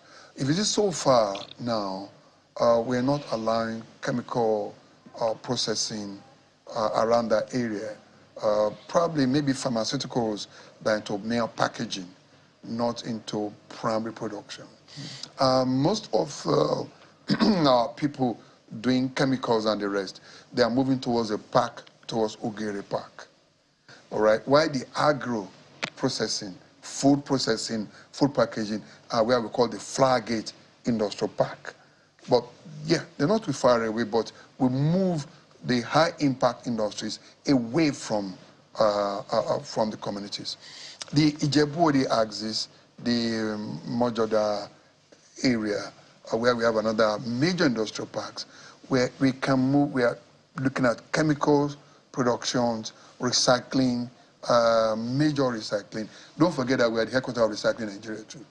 Major recycling centers in Nigeria are right there in Ogun State. So some of them may have to move to that area because of the high impact that they have while doing the recycling program. So it's a well-planned regional development plan that we have in Ogun State right now to make sure that going forward, I can see Ogun State in the next 25, 30 years and the kind of impact we're going to be having there from industries and the communities that are going to grow. So they're going to be, villages today are going to grow to become cosmopolitan in the next 30 years in Ogun State. Your state is 50 years old already. If by 70 you are not beating your chest, we're going to ask you questions. Thank you so much for your time this morning. My pleasure. Olaore Sonya is the Commissioner for the Environment in Ogun State. We appreciate your time. Thank you very much. Thank you. Contribution.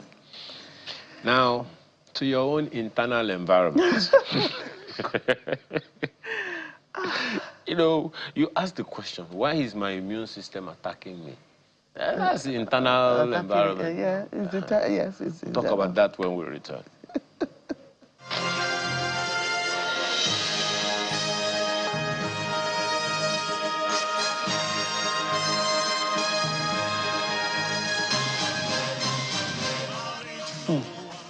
Attack the attacker. Before you attack the back to sender. attacker, first of all, find out why is the attack coming in the first place. Yes. First of all, there's something. Okay, so this is how our producer says it. Between taking care of yourself and family members and trying to manage your social life and career, it's common for women to feel tired and achy. But are there symptoms? Are these symptoms of a stressful life, or could they be tied to underlying conditions like what they call autoimmune conditions? Yeah. So that's what this whole conversation is about this morning. And I'm not doing too much talking. Dr. Rashida Bolarinwa is here with us in the studio. She's a consultant rheumatologist in the rheumatology unit, General Hospital, Lagos Island. Thank you for your time this morning. Thanks for having me. First of all, for those who might be afraid, when they hear auto, it's automobile. Immune stands for immunity. Now you now put autoimmune together. You now say condition. What does it mean? Okay. So when you talk about autoimmune, anything auto actually means self. Oh. That is what auto is in medicine, self. Okay, it refers to the self. Okay, and of course, so when you talk about immunity, that means yourself, your immunity, your self-immunity. Okay. So what happens in autoimmune diseases is that usually the immune system, what it does is that it attacks invasive proteins such as bacteria and viruses and the likes when they enter the body. They are like the soldiers of the body. They attack foreigners, let's put it that way. So one of the inherent properties of the immune system is that it is able to differentiate between the self-protein and external protein. So when you have autoimmune disease, it's when the immune system is unable to differentiate between the self-protein and external protein, and then it now attacks the self-proteins in terms of the tissues and organs, causing inflammation and damage. Okay, so it's something that can happen in the body. Is it that the autoimmune, the fighter immunity system, Abi? Is it that they lost their glasses? That they could not... Well, you won't call it glasses, but, you know, there are different things that can cause it. There are different things like from genetics to environment to drugs and things like that. There are things that can actually influence, just like you have other things that can cause disease in the body, like malaria because something beat you, you know. There are other things there are other things like genetics, things in the environment that can cause the immune system to malfunction and is not able to recognize tissues of the self as being self and is not able to differentiate it from an external tissue, or because the external tissue looks a bit similar or is close to self tissue, it activates it. So, madam, I'm more interested in the lifestyle perspective of this conversation as opposed to the medical, which is your own specialty. Yes. So you are saying from your description now that there is a lot to do about lifestyle in autoimmune conditions. Yes, there's a lot to do with lifestyle. Okay. So in terms of lifestyle, that starts from even diagnosis, you know. As I said, there are lots of things that can actually... What are the kind of things that people do that they endanger themselves without knowing it? That's why I'm saying that things that are thought to precipitate or part of the things that can cause autoimmune conditions. Let me be clear here. We don't have a specific cause for autoimmune conditions. But from research, a lot of things have been... There are lots of speculations or a lot of things have been implicated. As I said, genetics, things in the environment. So, of course, lifestyle is part of things in the environment. So, at times, we talk about exposure to pollutants, you know, like in the air, exposure to heavy metals. So, we're talking of things like mercury and lead and things like that, like you just talked about, We're also talking about the type of food we eat. They say some foods are inflammatory, and they may be part of the reasons why, as in it's been suggested that it could be part of the reasons why people develop autoimmune disease. They also talk of stress, okay? There have been studies to show that a lot of people, about 80%, there was a study that showed that about 80% of people who developed autoimmune had a highly stressful situation prior to the development of the disease. What of sleep? Okay, well, yes, sleep is part of stress. If you lack sleep, you are likely to be stressed, okay? And when you are stressed, you also have issues with sleep. So you could say it's also part of the stressful situation, okay? Then in the other part of lifestyle is when we diagnose them, we also teach them how to modify their lifestyle in such a way that they can cope with the disease. We'll come to that, madam. Okay.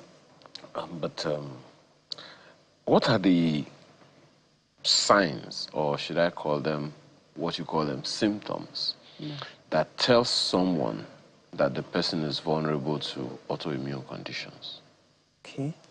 So what are the things that you would see? As I said, the attack, or let's just say the immunity fight, the problem with the immunity, it can occur at tissue level, it can occur at organ level. So when we're talking of organ, it can occur in the thyroid, where you have an endocrinologist managing that. It can occur in the pancreas, where you have type 1 diabetes. Then the ones rheumatologists manage are things like this systemic lupus, okay, rheumatoid arthritis, and those ones are actually systemic conditions. And when it occurs like that, they tend to present with first initially non-specific symptoms. So you see them coming with on a fever all the time. They are treating malaria, it's not going. They are losing weight, they are not gaining weight despite the fact that they are eating properly, or they lose appetite, they are fatigued all the time, and they run all the normal tests and nothing is coming up. Wow. Okay, so there are you see them as patients who go around checking for HIV, it's negative, they keep checking for malaria, they don't see anything, they keep checking for typhoid, they tell you they don't see anything. Okay, so they usually come up with non-specific symptoms. Then as the disease progresses, then it could now focus on a particular organ. So at times they can have skin lesions, they can have problems with their hair, they can have problems with sores in their mouth, so they are not able to eat. At times it could affect the kidney, it could affect the lungs.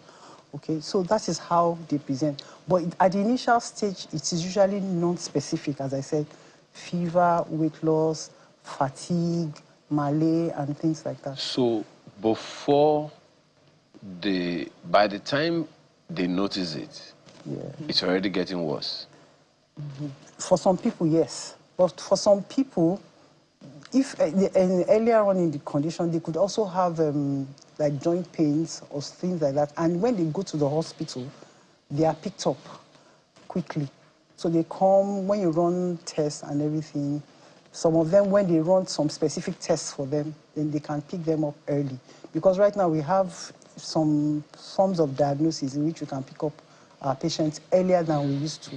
How common is this in children? Because, you know, all the symptoms you described, children, their tummy is always paining them, or their head is always paining them, or something is always paining them that sometimes is negligible just because it's part of growing up. So when do you begin to get worried, for children? I think it's when the symptoms become persistent. So if you have a child or a patient, you are treating every month for the same symptom and it's not getting better, but instead the health condition seems to be deteriorating, then you need to worry, and then you need to do more than routine tests. Okay? So it's, if you see a child, or I deal more with adults anyway, but when you see a child that comes in and the child is, I have fever today, you treat the fever, it gets better, and then after 2 weeks, the child is running fever again, then you know that there's an issue, that it's more than just malaria, and it's something that needs to be investigated extensively. Now, madam, how easily does a medical practitioner, particularly GPs, diagnose these conditions? Because the way you are describing it, a good number of people would have gone to hospital like 1,000 times, be hearing the same thing over and over again, and they'll be saying, I'm treating it, it's not going, and they now start to be looking for one pastor or imam to pray for them. So how easily is it to track this condition or to even not see it? Because it's probably easier to not see it. Yes. Previously, say 20 years ago, it was a bit difficult because we had very few rheumatologists in Nigeria. But over the last, I would say 15 to 20 years now, we have more rheumatologists. And one of the things we've done is that we've raised an awareness amongst the medical community about such conditions. So you let them know that these are the kind of symptoms, both in the private and the public sector. So whenever there are conferences and there are seminars and things like that, we bring up topics about autoimmune conditions, that they are not as rare as you would see in the textbooks, but they also occur amongst our own population, or they are in our own population. And especially in the public sector, what you do now is that you actually see the GPs and you tell them about such conditions. And then you tell them that, look, you must have a high index of suspicion. So if you have a patient that is coming in with the symptoms I discussed, and and they're not getting better, please run certain tests. And if they turn out positive, please send them or send them to see the rheumatologist. So we found that in some teaching hospitals or in some government hospitals generally, if a patient comes in, within a week, 2 weeks, they are picked up, The same thing in some good private hospitals too. Maybe not all, but I know that there's awareness. And then you also have organizations that are coming up now that are like advocating for, and all they are doing is trying to foster awareness, even amongst people, amongst private hospitals, among GPs about the incidents of... Can we shoot down those soldiers that are attacking the immune system? You understand what I mean? Yes. So what you are trying to say is that when the disease occurs, how do we manage it? No. Before, while they are still doing the attacking of themselves, those, because I will call them insurgents now. Yes, they are. They are insurgents. Yes, or they are like coup plotters. Thank you. Like we like to call them. How do we track them in the body and arrest them? Can food help? Can water help? What are the things that lifestyle treatments that one can begin to cultivate? The thing about it, like I said initially, is that there is no particular cause. So we can't say that if you do this, you will not have autoimmune condition. But of course, we know that if you maintain a healthy lifestyle, you are at less risk of having such conditions. And then another thing is that, as I said, genetics plays a part. So if you know that in your family somebody has something like that, of course that means you must have a high index of suspicion in terms of yourself, making sure you check yourself, going for regular checkups, and living a healthy lifestyle, so as to prevent from having such things.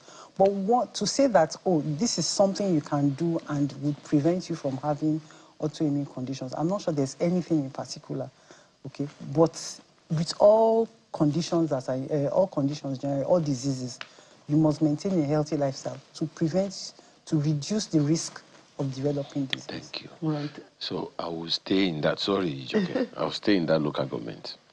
What are the healthy lifestyles that you are proposing? Okay.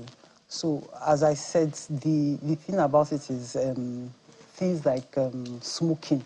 Smoking has been strongly linked to a lot of autoimmune conditions. So, of course, if you can avoid smoking, it's good you avoid it, okay? In terms of foods, avoiding highly processed foods with very, canned foods and things like that, and eating more of natural things. Like amala and dewedu. Is better, okay? Then, of course, the other thing is that we know we're supposed to stay hydrated. Yeah. Okay. So and then you take water. Yes, you take a lot of water. And then the next thing is also vitamin D. Vitamin D has been linked to vitamin D deficiency in particular has been linked to autoimmunity. So is it the sun one or the supplement or the one in food? Which You one? should get that of the sun. Of course, you must go out at when you're supposed to. That is early morning sun. And then if you have found to be deficient, you must correct that deficiency. So those are the... So you're not talking about, when you say go out, just to be clear, you're not talking about going from your AC bedroom into an AC car. That's not the going out you're saying. We're talking about being out in the sun. Being out in the sun. Being out you in the hear sun. out in the sun. You were saying. Okay, so being out in the sun. Okay.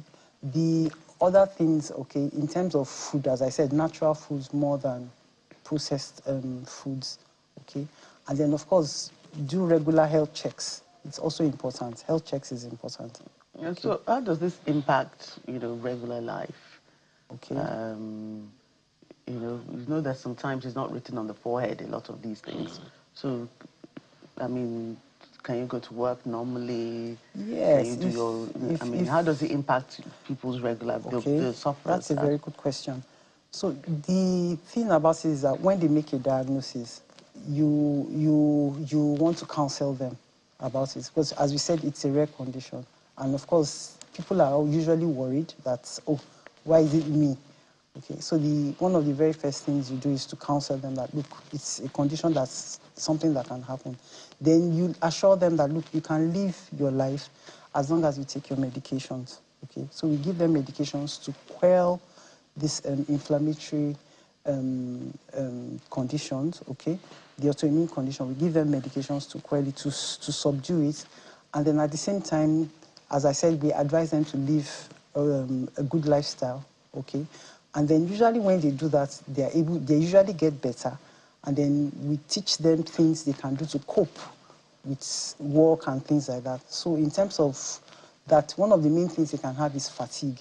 And when they have fatigue, you tell them that, look, call in your family members and let's discuss with them that, look, this person is not as capable right now as they used to be.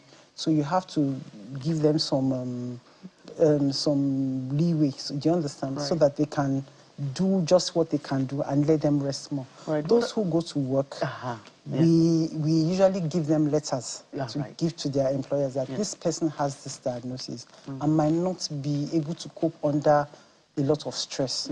So please oblige or put in places of responsibility where they would not be under so much mental and even physical stress, because physical stress is also one of the triggers. Because I was going to say, because, I mean, people will not know and they'll just think you don't want to work or you're giving excuses. So we do that on a regular basis.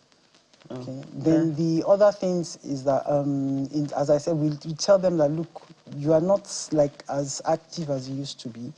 So you must know your limit, okay? You can push past that limit a bit as you are getting better.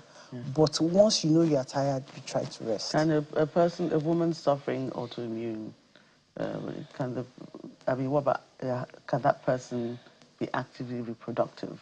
Yes, they can be. And what kind of monitoring will take place then? So usually when we start treating them, there's something we call disease activity. That is, we try to monitor how active that disease is in the patient's body.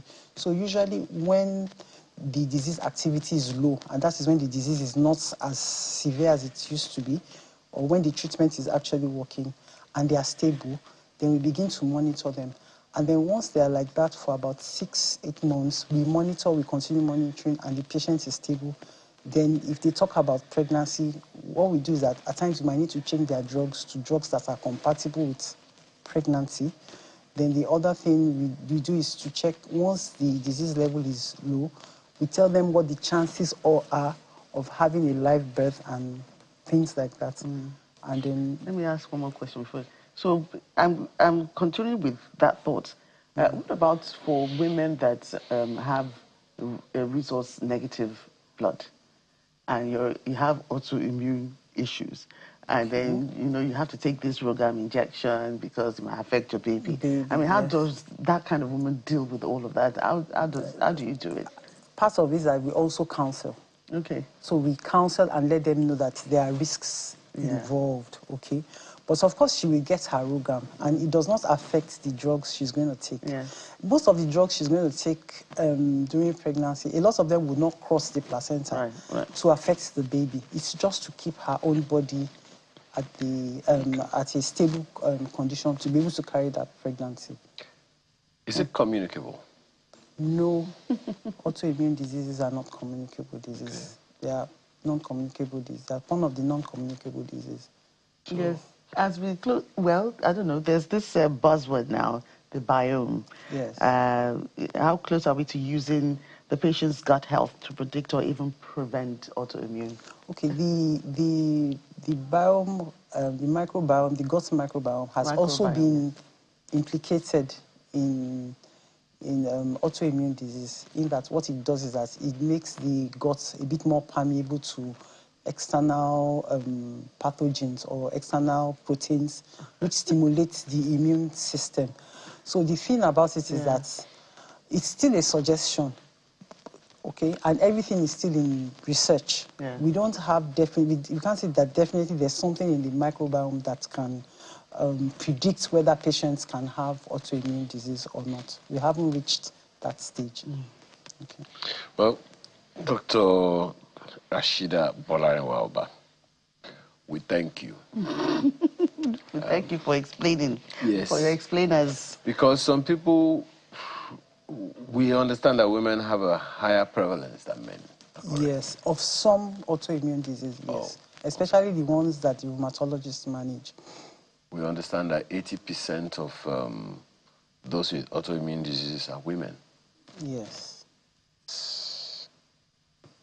And we thank you so much. You've recommended we should avoid environmental toxins, we should eat healthy, we should avoid stress. You didn't talk about trauma. Is it also? Trauma is also part of stress. You know, there's something called post-traumatic stress disorder. Some people, it has also been linked with autoimmunity. You find that some people who have gone through post-traumatic stress Everything is linked to this autoimmune. Yes. Because the immune system it's part of everywhere. it's the whole body. It's part of the whole body. Thank you so much for your time this morning. Thank you very much for having me. We appreciate the work that you're doing. Dr. Rashida Bolarin-Walba is a consultant rheumatologist at the General Hospital, Lagos Island. We appreciate your time today. Thank you.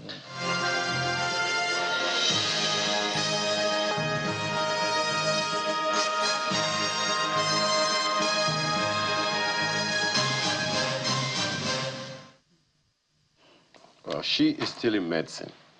But our next guest crossed from one career to another. From counting money to counting something else. Or rather, calculating numbers to something else. We'll find out what in a moment. No, please, I don't want to sing my version of this song in public. Don't sing. Sing after.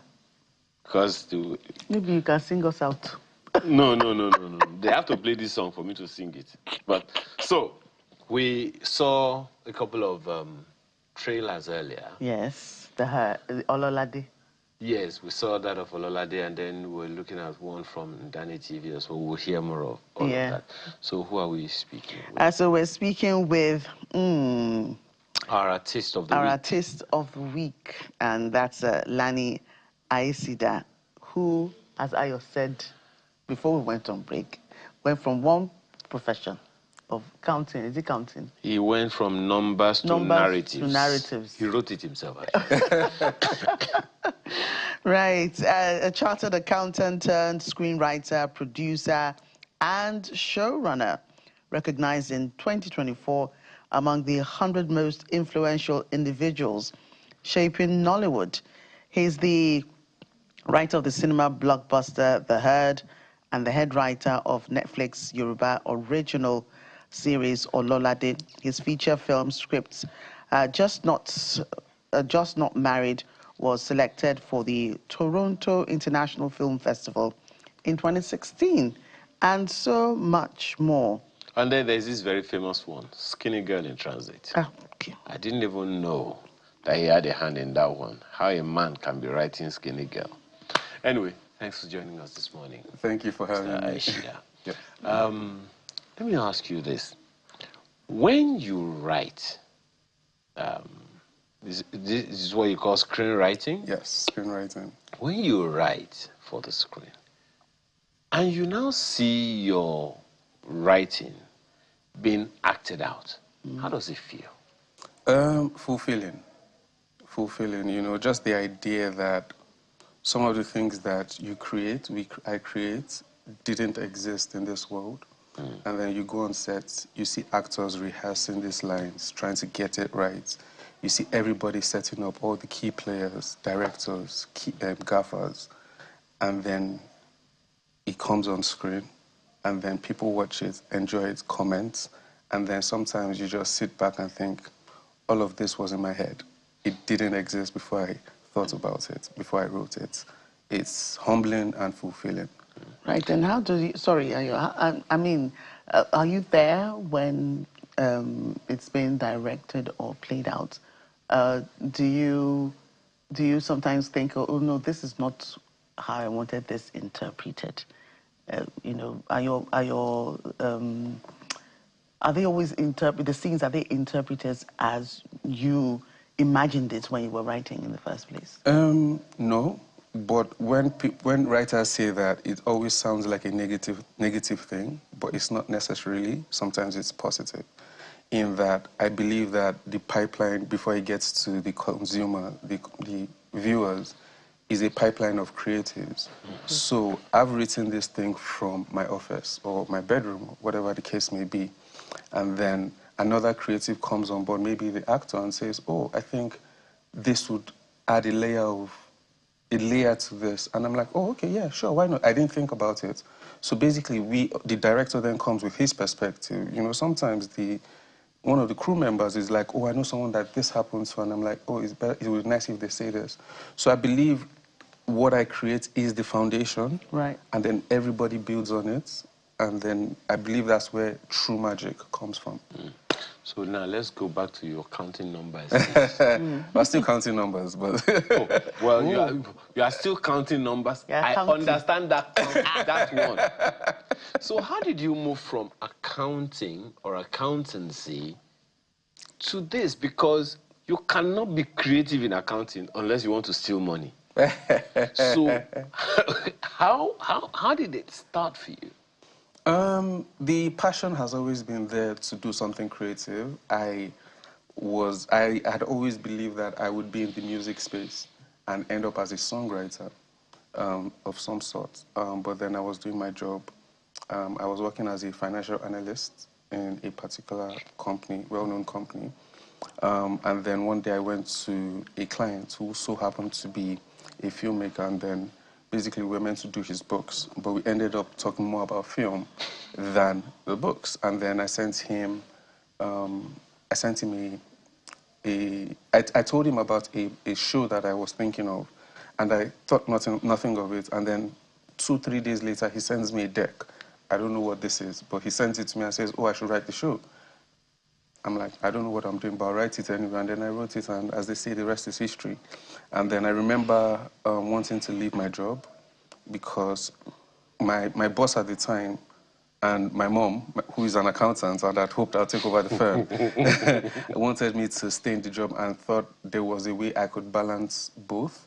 But then I just had this dream of, I want to be at the pinnacle of this career.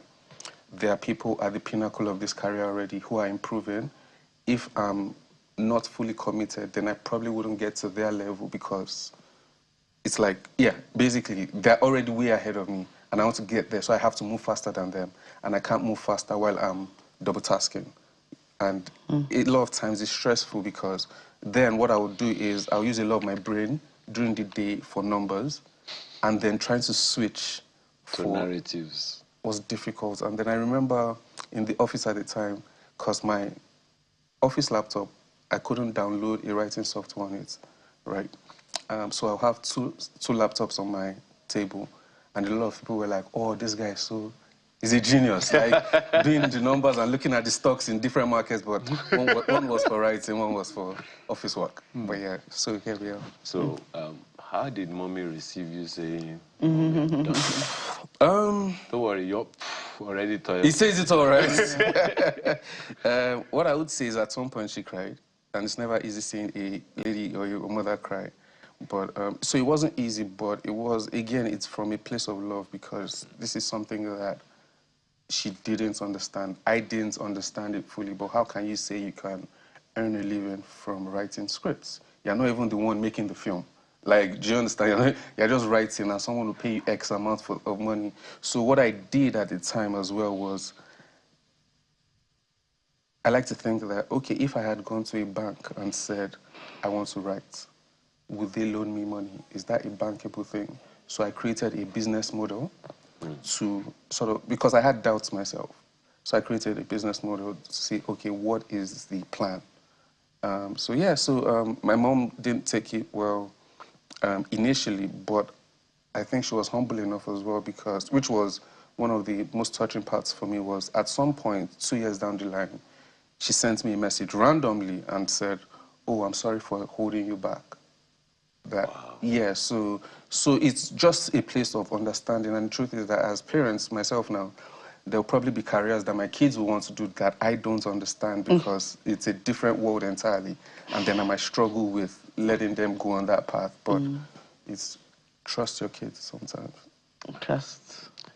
Because I don't even know, you know. Okay, now, let's get into your head about a few of the things that you wrote. Right. By the way, I'm going to report you to my wife. Right. Because you stopped her from working anytime or doing anything else, anytime she was watching Skinny Girl in Transit. Right. What was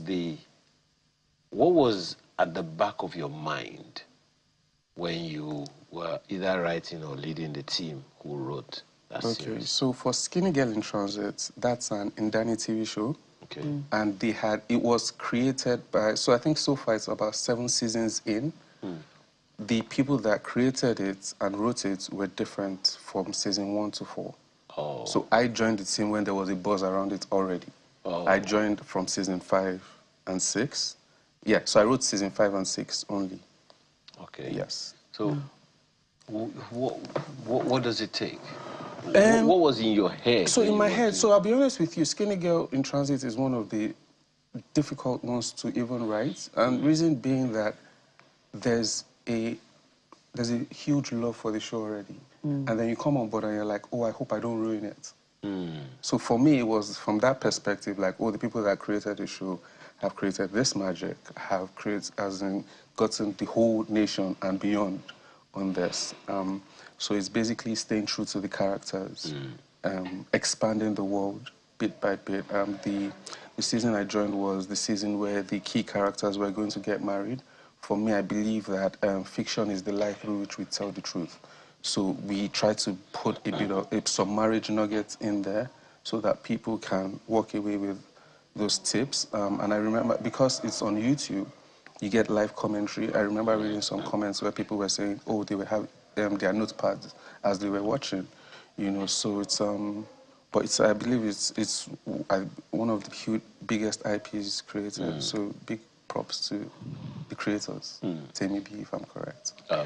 Okay. Right, and then, you know, tell us more about the other aspects of your work. That's where you're not, you know, working for people or doing things for people, but doing for yourself.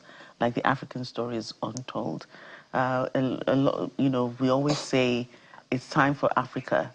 You know, we started from Nigeria to tell its own stories. You know, there are those stories that are told that even Africans tell and that are out there. But there are those stories, I like how you capture it, those untold stories that you want to get out there to say, okay, this is what is happening here. And these things are happening in Africa. Possibly not just negative, but like beautiful stories that people don't know about that you think that should.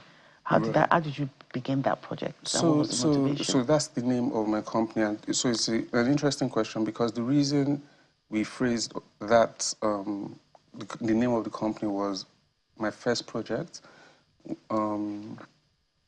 So my wife gave birth to our first baby or child 2020, right? So 2020, best of my knowledge, my friends give birth. I go there 7 days, eat food, and go. As in, like, there's nothing there's like every day normal, right? But then my wife, and then we have complications, and I'm confused. Like, hold up, there are not meant to be complications. What's happening? You know, and then, but then I'm such an, because we have a culture of secrecy, and but I'm an open person. I call one of my friends and they're like, oh, this one's not a problem now. When my wife gave birth, And I'm like, hold up, why didn't you tell me all of this? I was in your house eating rice. Do you understand? And then it was consistent. And then we went through that and I said, okay, you know what? I want people to talk about this. So we then created the company African Stories Untold. And that was, our first project was my birthing experience. So it was just basically men and women, mostly women, facing the camera and just talking about their experiences. You know, and what it then do, because I feel that what it then does is the women after would realize that their situation, they're not alone in their situation. Sometimes you hear women thinking, oh, their body failed them, as though, oh, they were the only ones that were going through this, but other people have gone through it, but are just not talking about it. Yes, because I have a, sorry to yes. butt in, I have a friend that's, you know, just had a baby, and, you know, I knew because it was, I just knew how she had the baby. And then I had the urge to say, you know, usually we say, how is the baby? But then I refrained from asking her, how is the baby? Because I was guessing that the baby possibly was okay. But say, how are you? Yes. How are you doing? Yes. Because we often fail to ask the mother how they're doing. We just ask after the frail baby, yes, you know. The mother is not frail. The mother, you know, but the mother is going through. So those are parts of the those are part stories of the, exactly that, the stories, yeah. and then we eventually got to tell stories from Nigeria, Ghana, South Africa, and you realize that you can sort of like draw like a line of the African culture through the medium of birth, as in basically how certain things happen and how we are different and how we can be better. You know, some of those things, and then we expanded on that. It's not an African story untold production, but then most recently, The Herd. That's a story that it's our story, you know, but how can we put it on this platform so that people are aware? You know, because sometimes we are desensitized from it. We hear the numbers every day. Yeah. The Herd, yes, is a fairly misunderstood story. Yes. You right? It depends. Yes. Yes. Yes. You know, because people are like, I know we should not be promoting things like this. We should not be promoting such negativity about our country and all of that. Tell us what the mindset is. I've seen it, and it's very gripping. So tell us, you know, first of all, what was the orientation? What was going through your mind as you wrote? So for me, I'm always aware of what the medium is. The medium is cinema, film. So first of all, we have to entertain. It has to be gripping, right? But then for me, it also has to inform, because like I said, fiction is the light through which we tell the truth, and also we are deeper voices for unheard voices across. You know, so we are more than entertaining. So I remember being in church one day at the crossover service, and someone came and talked about his story where he had been kidnapped by bandits on one of the major highways, and basically they paid a ransom, and he came out. But the way he told the story was, he didn't say a lot. It was almost like he was on a place where he should feel safe, the altar of God. He's a Christian, obviously, but he was still scared. You know, so I could tell that there was something lingering within, and a lot that was unsaid. So I just figured, this unsaid, I want to tell it. It connected with me. If I always look for stories near us that we haven't told. Like, if I feel this way, then hopefully if I present it in the right format, with my right skill set for TV, then maybe more people will talk about it and understand it beyond numbers, right? So that's basically what we try to do with the herd. But also, again, all stories are sensitive, but this is extra sensitive. It was also ensuring that there were enough consultations to ensure that we are telling it in as in the best factual way that we can, so that some elements wouldn't be used to discredit the truth or what we perceive to be the truth. So there was a lot of research that went into it. Talked to security officials. We spoke to 1 or 2 people that have encountered those things, you know. And I remember being at the premiere with Daniel directed and produced it. And someone came to me, and when she was at the premiere, she was crying all through. And she was like, oh, someone had just gone through this last week, you know. So it's that fine balance, and I believe that those are some of the stories one tell, not always as dark, like you said. They're happy stories about us, you know. We are beyond, certain people have a perception of Africa and what they see, especially when we're telling global stories. But guess what? This is Africa. This nice set is Africa. And it's as real as can be, because I remember when The Herd came out, I watched it beginning to end, I must say. Thank you. And, you know, but I have some colleagues that said it just couldn't continue. And the reason being, not that because the production was not good, but it was too real. And it's brought out too many emotions of the reality of the issues that the story was talking about, and that they just couldn't imagine watching more because it was, you know. But if you've watched a bit, you might as well have watched the entire, because we know about stories of kidnapping and abductions and ransom paying and, you know, people being kept against their will by terrorists and all those kind of things. And then it also showed the infighting of the kidnappers, the bandits themselves. You know, it cut across a lot of things. So once you just hear, the first part of it, I didn't know what it was about until I watched the first kidnapping, and I knew, okay, it's about abductions. So, you know, so it's as real as that. Yes. They might as well have watched everything. That's how real it was, and that's how magical the storytelling and the writing, how real it was for everybody, I believe. One thing that I would now ask is, there are many untold African stories. Yes. And there are those who believe that the only way we can put Africa out is to tell our stories ourselves. Some people have expressed disappointment that the Woman King was led by an American cast and all of that. What does it cost, and I'm not just talking about money, to tell our stories?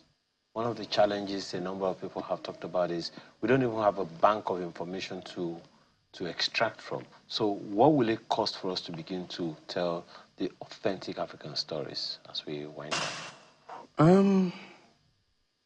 Money is an issue, but it's not the only issue. But I like what you just said about information. So I believe that, one, access, and then,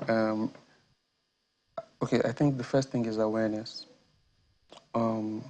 If you're writing, and I'm speaking mostly as a writer now, in the chain of creatives, if you're writing from a place of survival, it's hard for you to say, oh, I want to tell this story, because those things take longer to germinate before you reap the rewards financially. It's hard, so it's easier for you to do the write things that are easier to sell. Yeah. Right, less research and less of that, you know. So, oh, if I write this in 2 weeks, bang, turn around and I write 2 more in a month. So first of all, but it's the awareness of the writer to understand their role in society.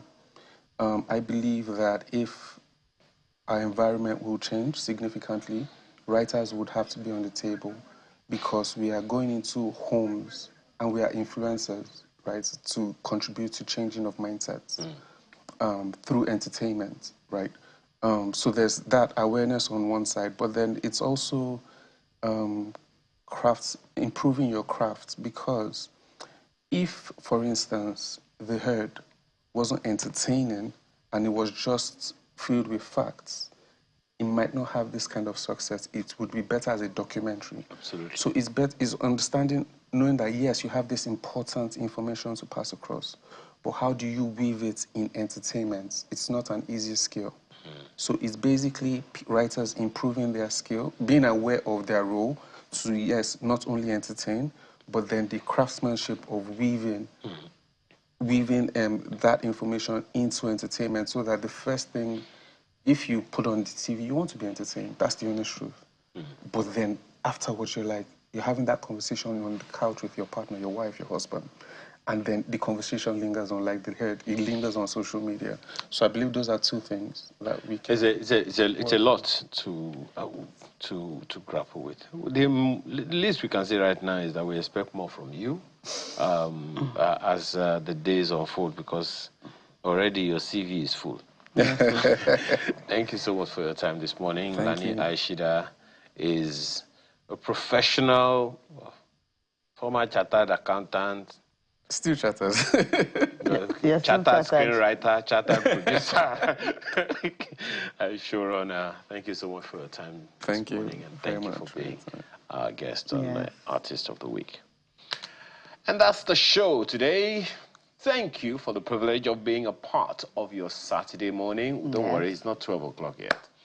Amaya Makinde, enjoy the rest of your day and your weekend. Yes, and I'm Jackie Rogers. See you next week.